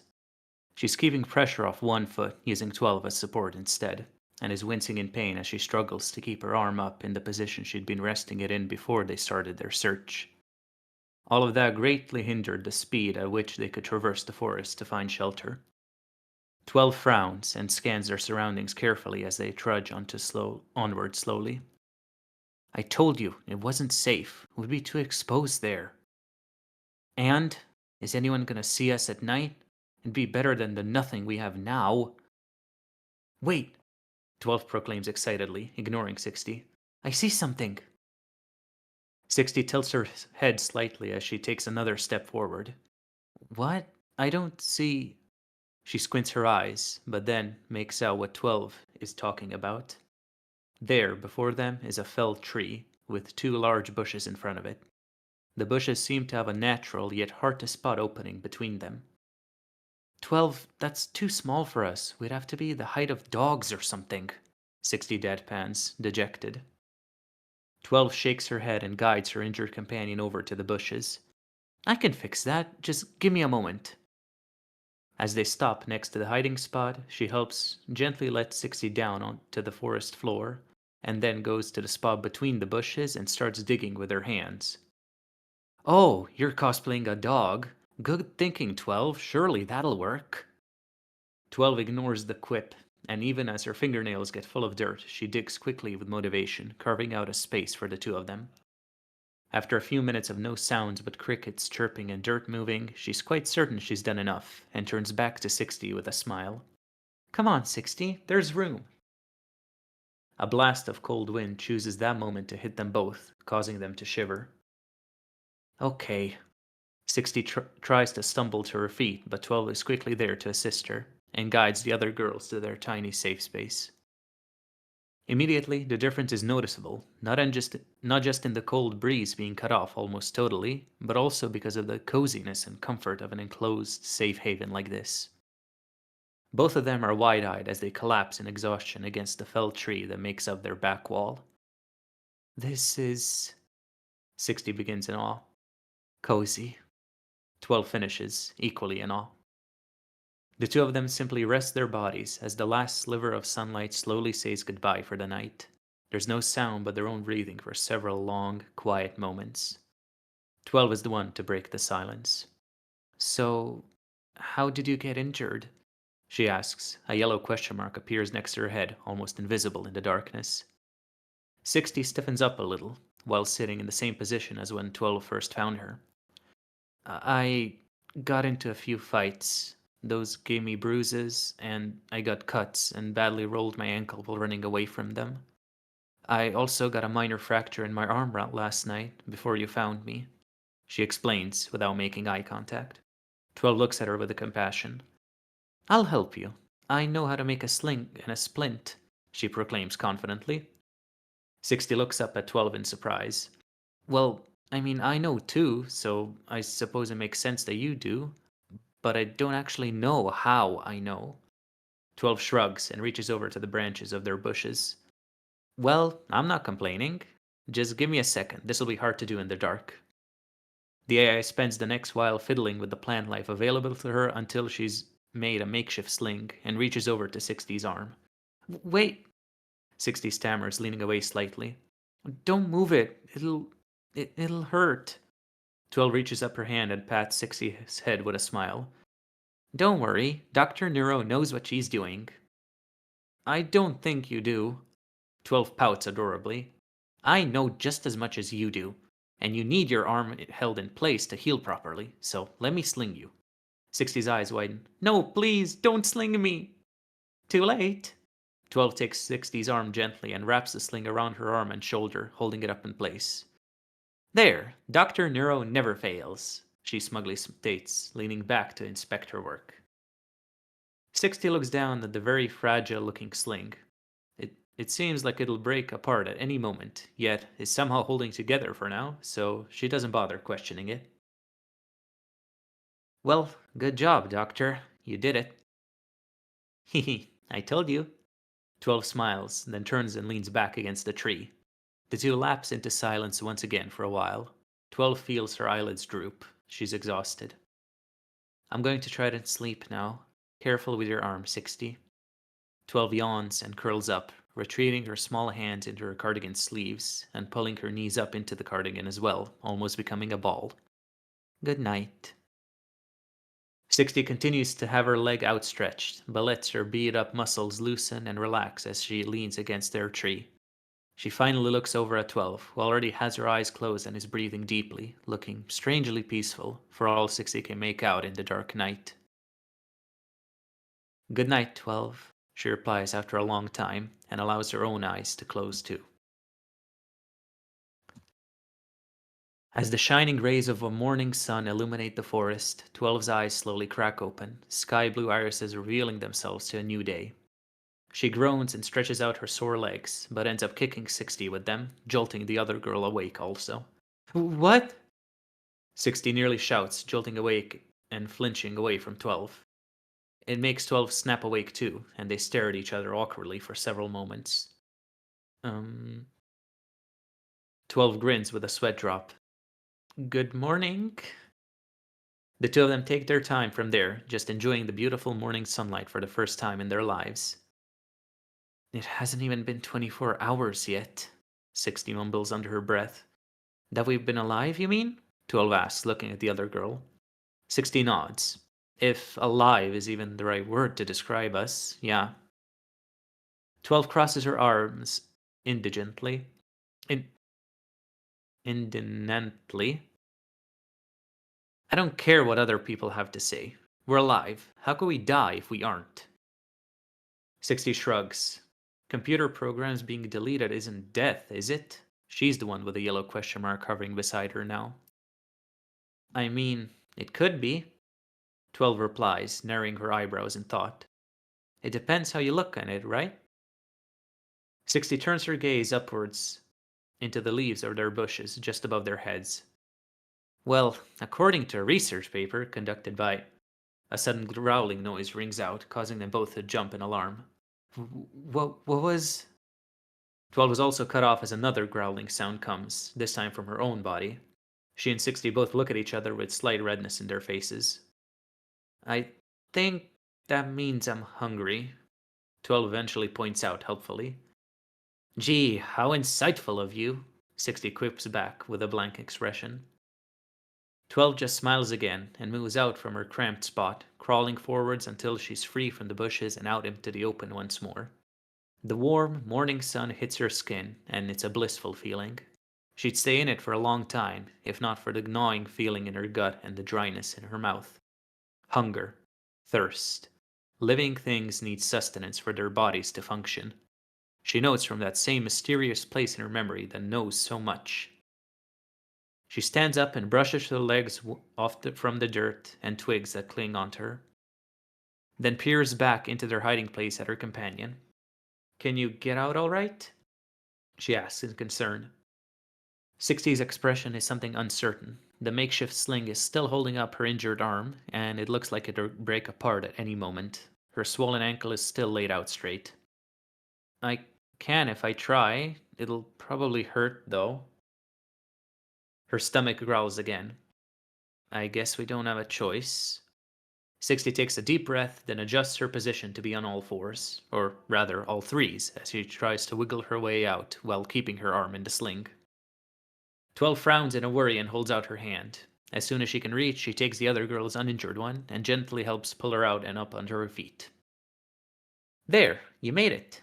12 gives an encouraging smile. 60 is wincing and keeping all her pressure on her good foot. Yeah, I made it, all in one piece. 12 glances down at the swollen ankle with pity. Hold on a second, I'll make a splint for you. Surely now I'll find the materials for it. 12 gets busy finding suitable sticks, then tears off part of her undershirt before using them to wrap and pull tightly a makeshift splint on 60's swollen ankle. 60 winces at the tightness on her swollen ankle for a moment until the worst of the pain passes, and then stares down at the splint for a moment before looking back up at her smiling look-alike in awe. You're doing so much to help me. Despite everything, she's still shocked. 12 nods in an exaggerated fashion. Of course! A stomach chooses that moment to rumble incessantly again. 12 holds a hand to hers. We need food. I guess this feeling is hunger. It hurts. She frowns and turns her head back and forth, as if she could find her food in their immediate vicinity. Me too, 60 says, and shifts her weight slightly, accommodating her slung arm. We're in a forest, though. What kinds of food is there? Berries? Rabbits? She shudders. Not bugs. Definitely not bugs. 12 tilts her head in thought. I think I saw berry bushes at some point yesterday.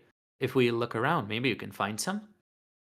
So 60 slowly trudges along with her ankle in a splint as 12 checks every bush and ground and plant life they come across as they travel deeper into this giant forest. Finally, after what must have been a painfully hungry 20 minutes, 12 finds something. Look, berries! She hops in place while facing 60 and points at the bush with blue berries on them. 60 tilts her head as she steps over to the bush.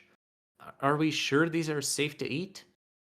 12 responds to the pondering question. Well, I happen to know some stuff about what is and isn't safe for humans to eat, like this survival guide. But we aren't human. Is that guide really useful? 60 questions pessimistically, squinting her eyes at the berries. 12 keeps smiling. Well, we need air like humans, run, walk, and sleep, and talk like humans, so I'm willing to bet we eat like humans too. Her stomach rumbles and her hands instinctively go to hold her hurting gut. And I feel like I'm willing to take that risk at this point. 60 slowly lowers herself to the ground and closes her eyes. Well, alright, you go ahead and eat them, and if you don't drop dead from the poison, then I'll have some too.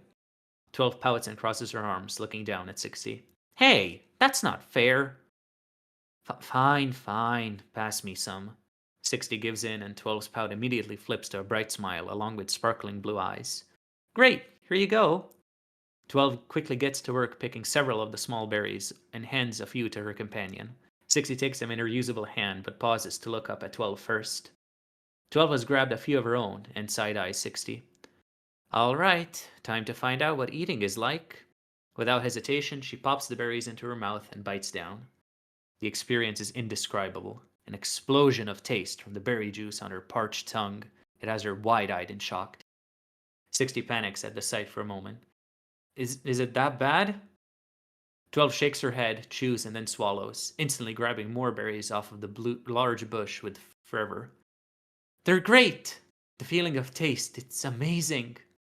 Her eyes are sparkling, feeling not just the taste, but the sensation of a liquid for her thirst and food for her hunger makes the hunger pains and thirstiness flare up all the more. 12 barely makes sure she's not eating steams in her haste to pull the delicious fruit off of the plant and straight into her mouth. 60 is emboldened by 12's enthusiasm and puts the few berries she has in her mouth too, biting down. Sparkles appear in her eyes also as she comes to the exact same conclusions 12 did. Hey, don't take them all. Leave some for me. With renewed vigor, 60 gets to her feet and limps to the bush, trying to make sure she gets more before 12 vacuums all of them up. By the time the bush is picked clean, the two of them aren't exactly satiated, but feel much better than before.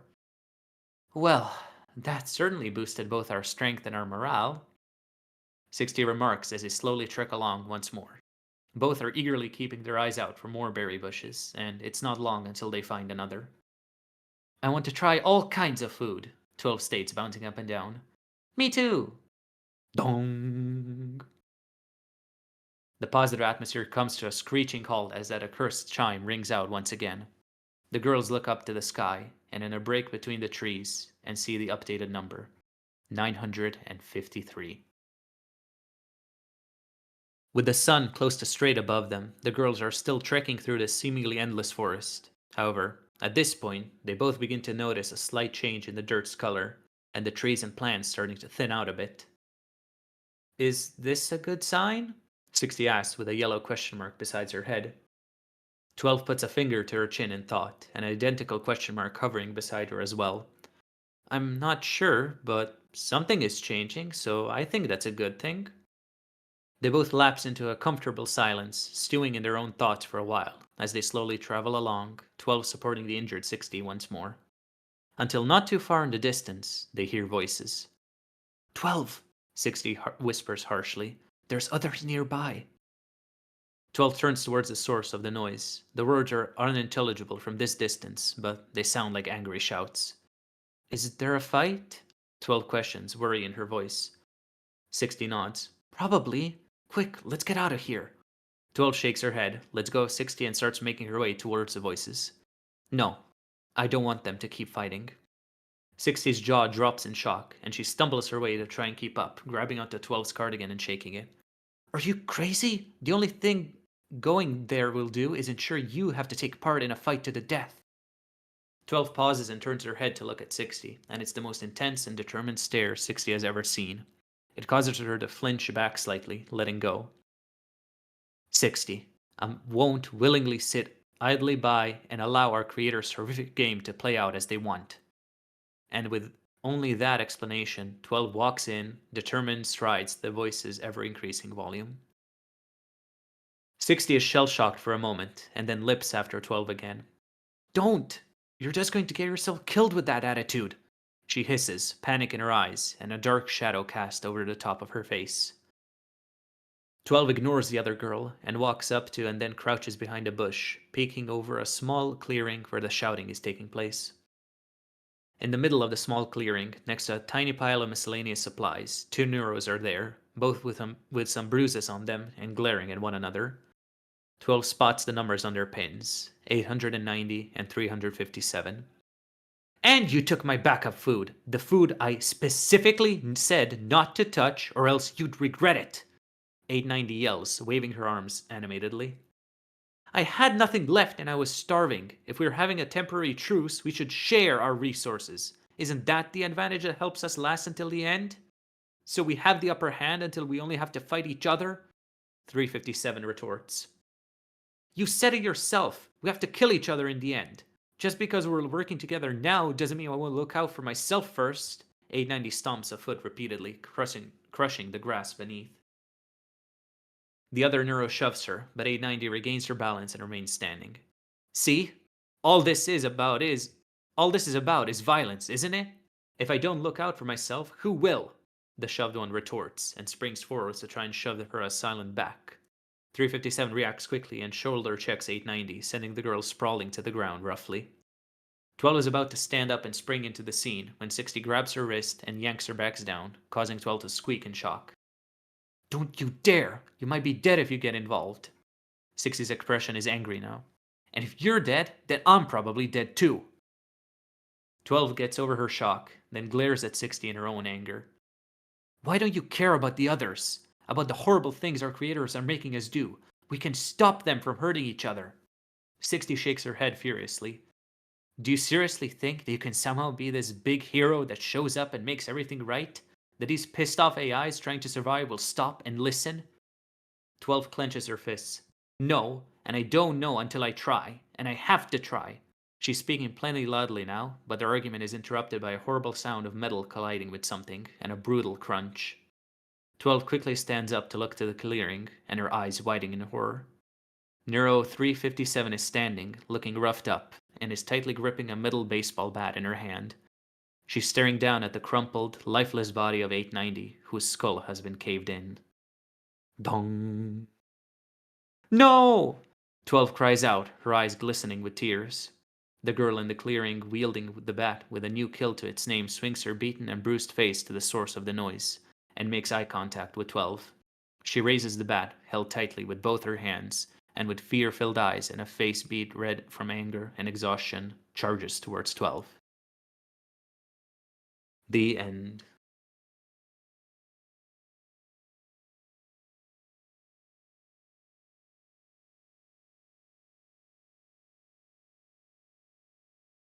Yes, cliffhanger.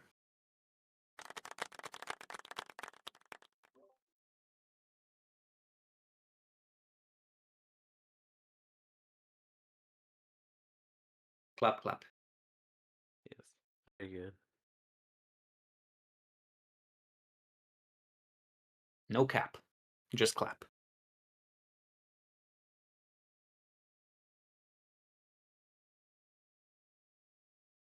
So what did you guys think?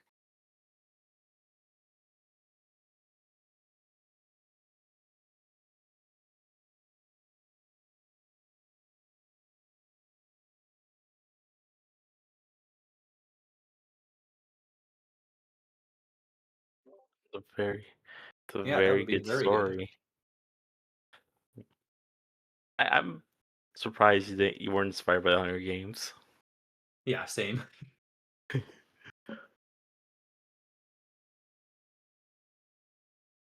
Hmm.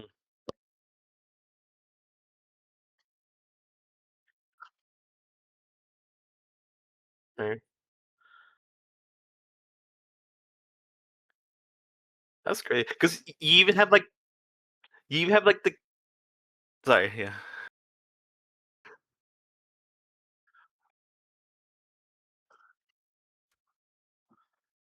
Mhm.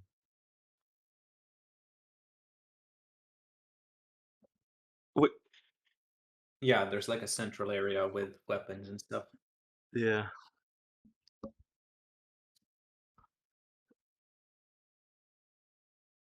right. But to me, it's crazy because you even have like the canon that like signifies when someone's died, Yeah. and that's original then. The dong, the ominous bell that rings. Yeah, Yeah. no, they have like a cannon. Yeah, they have a cannon whenever anyone dies. Well, I think it's And it like at like the end of the displays day. the people who died. Yeah, I don't think it's like when they die. I think it's like at the end of the day they shoot the cannon to show how many people died. So it is slightly different, but still, it's right, right.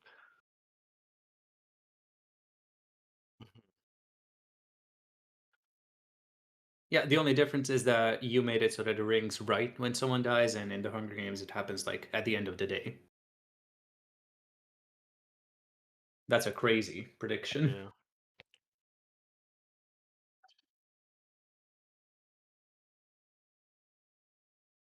I Yeah, I true. well, Hunger Games was like partly inspired for like a Japanese arena like movie. And I think they have similar concepts. So I think What is that? the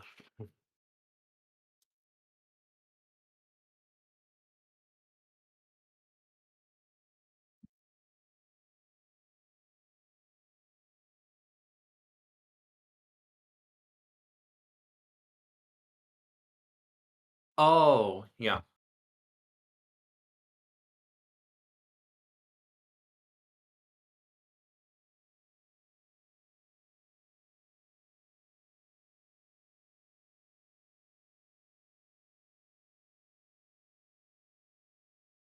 maybe I think it was actually.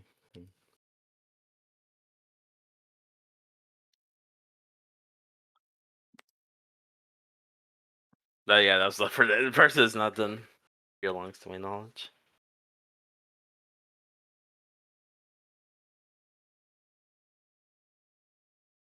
Yeah, I see them.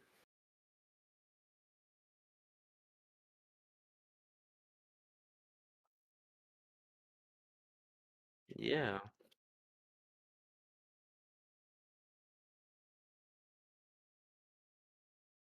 yeah. Yeah.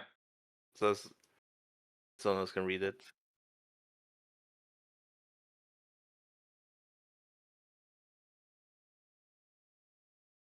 Sharing link. Yeah. Honestly, I should have done that. I thought about sharing link, but I was like, I was feeling a little lazy. Not gonna lie. Yeah. Check the. I'll post a link within a ping next time. Good. Or you should like you should post the link maybe after a read along finishes so that they know to do it for the next one. We could do Because it that, but I doesn't feel like make we get sense most. to. Yeah, do that now. Yeah, it doesn't make sense to put it when it starts because then Well, people you who say didn't that. see it, it'll already be too late. Well, you say that, but like we give most of our suggestions like the day before. Well, the day before, you don't get it when it starts. Right. Yeah, that only happens like today if it was shorter, so we just add an extra one.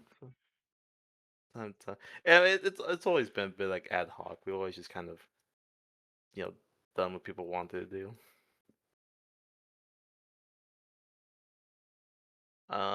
We can look into it. Yeah. I mean, I'll post it when I ping it. That's when most people know and have a story they want to share, anyways. Yeah.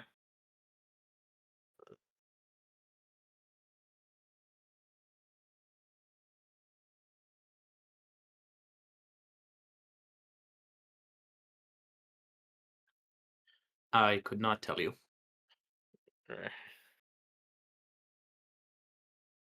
By the way, are you guys participating in the writing contest? Yes, I have. Oh, I had a story idea, and I read a message. I was like, "Crap, everyone's gonna do the same story idea," so I'm going with a second story idea. Uh,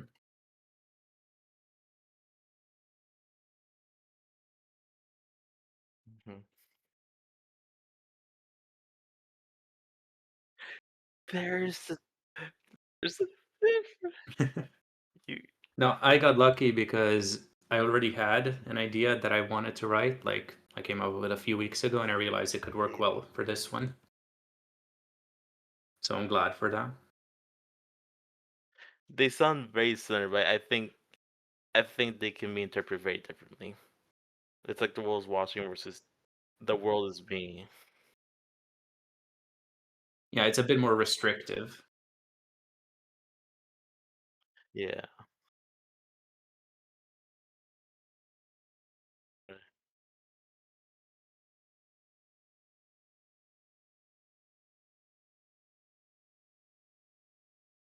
Wait,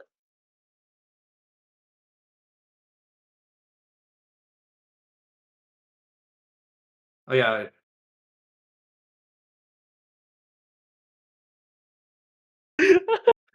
she just refused. so wait, so that was the very first time we asked her? So, that just makes me think like the twins have like a vault full of rhyme prompts they just will never touch because they don't want Well, to. technically, they do. Well, yeah, I guess they do. Yeah, that's how they work. Break into the vault. Like over time, who has been more cooperative, Neuro or Evil. Evil? I'd Yeah, I say. would assume so. Oh, I mean, Yeah. yeah. Also, I Evil's mean, prompt got me sick, so I'm scared of her. what? Don't you remember, like the day we got the prompt from Evil, I actually got sick and I had to like stay home from work for like 4 days. Nothing at all, but it's a funny coincidence. I wanted to post like the no correlation graph reaction image. Yeah.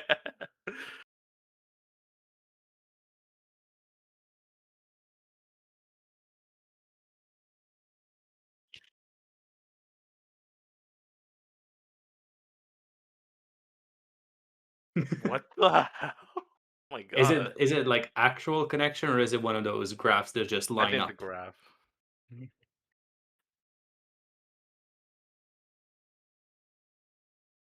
Yeah,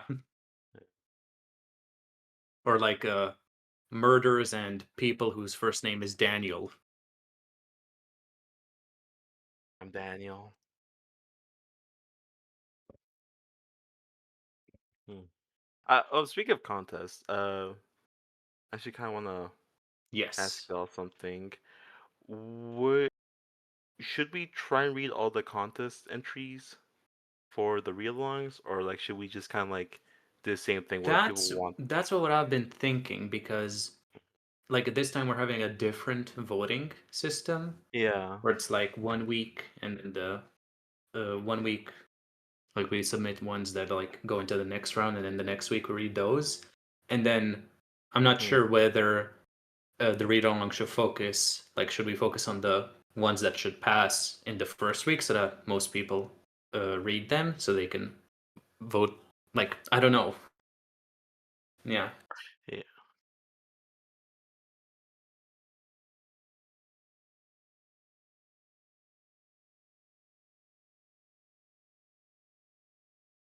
But we should probably put a note somewhere for that as well. I mean, I think that most people would be okay with it. I think we should put like if you don't want it to be read, you should put Okay, fair, please fair. don't. Because like I think for Yeah. the Halloween contest, like only 2 fics didn't have the thing, and it turns out that later that the authors was said that it was okay. Alright. They just forgot to put it or something.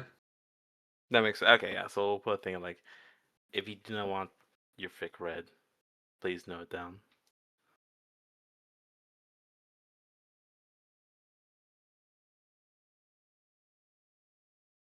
Yeah. Yeah.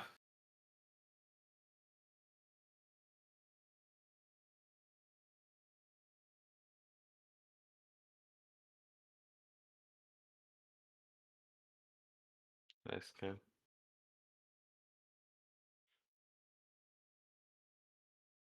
Um Otherwise I think that's about it for today. I feel like we got through the stories. Okay.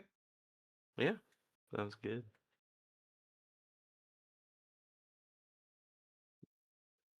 Yeah. Same.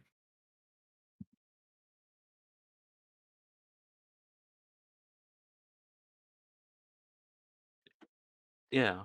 Well, since the contest is now, we're probably gonna get a bunch of people next week. Yeah, that's what I was thinking. Like we have like a special session next week. Since next week is the voting. The voting, yes. The voting starts on Thursday. Well, I should really work on my story. Yeah, same.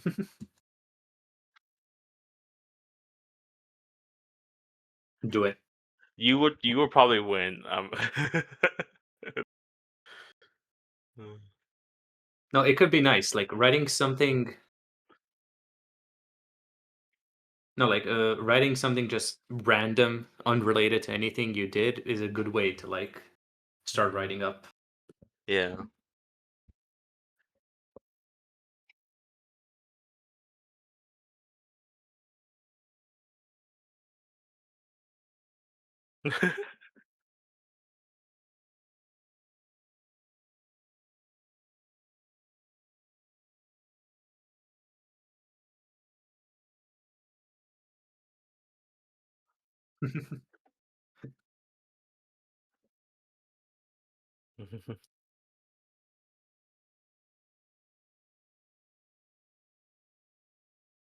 Mm.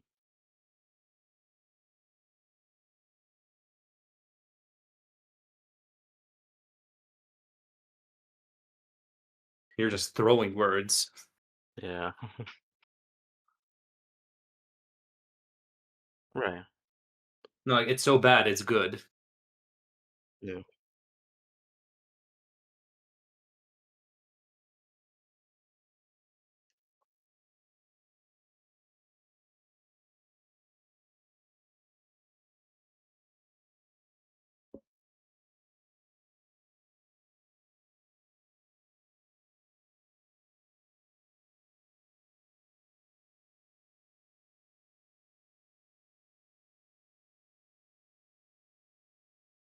Yeah, but one thing people get wrong is when you're doing the "it's so bad, it's good," it's very easy to make it's so bad that it's actually bad. Like making it good Right. while making it bad is not just something anyone could do.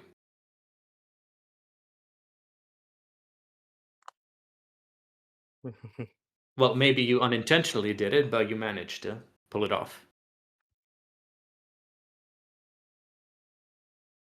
You subconsciously made it good. You don't even realize. People are gonna like different things. So people are gonna like, of course, enjoy the high quality stuff that a lot of writers put out, and then like sometimes you'll only like some dumb meme post story about Neuro, like how.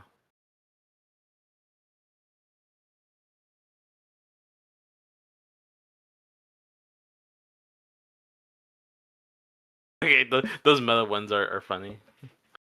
Yeah.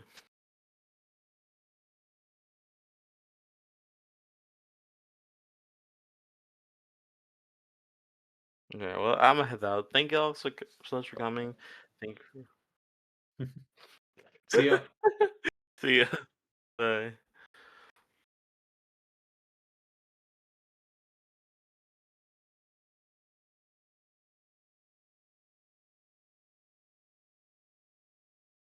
Oh, hello. We just finished.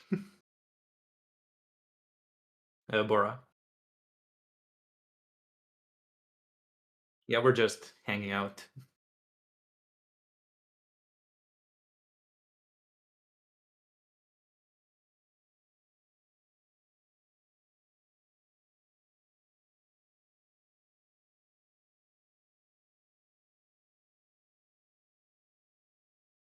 Oh, I feel you. I writing acronyms because the title is too long.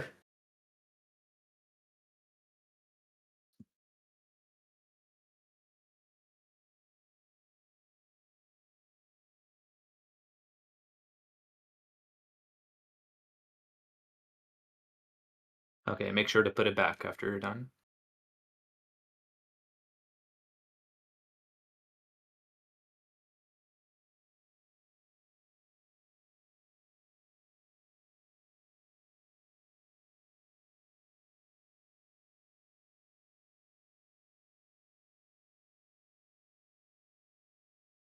This one?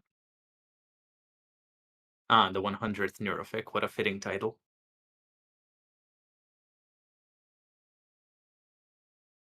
I will read that now.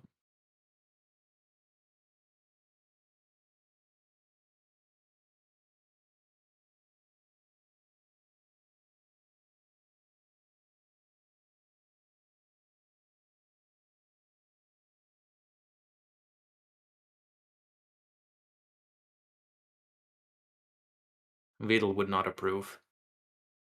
So much latency. Oh, that. I think I read that. Wait, when was this? 2024?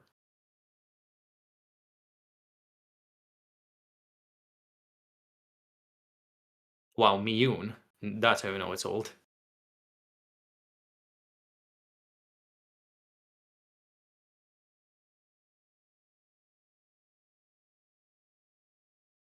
Wait, I think I actually didn't. I definitely saw the title because, like, how do you not notice that? But I don't think I actually read it.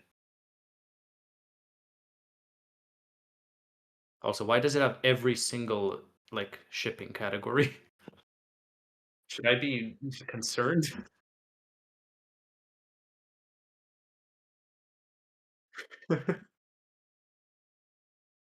Crack, like actual crack this time.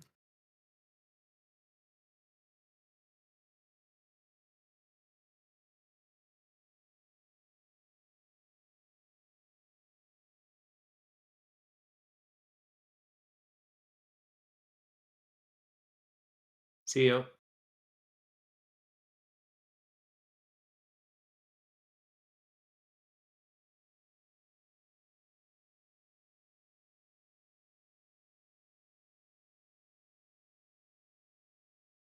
Push to the second page on the tag? What?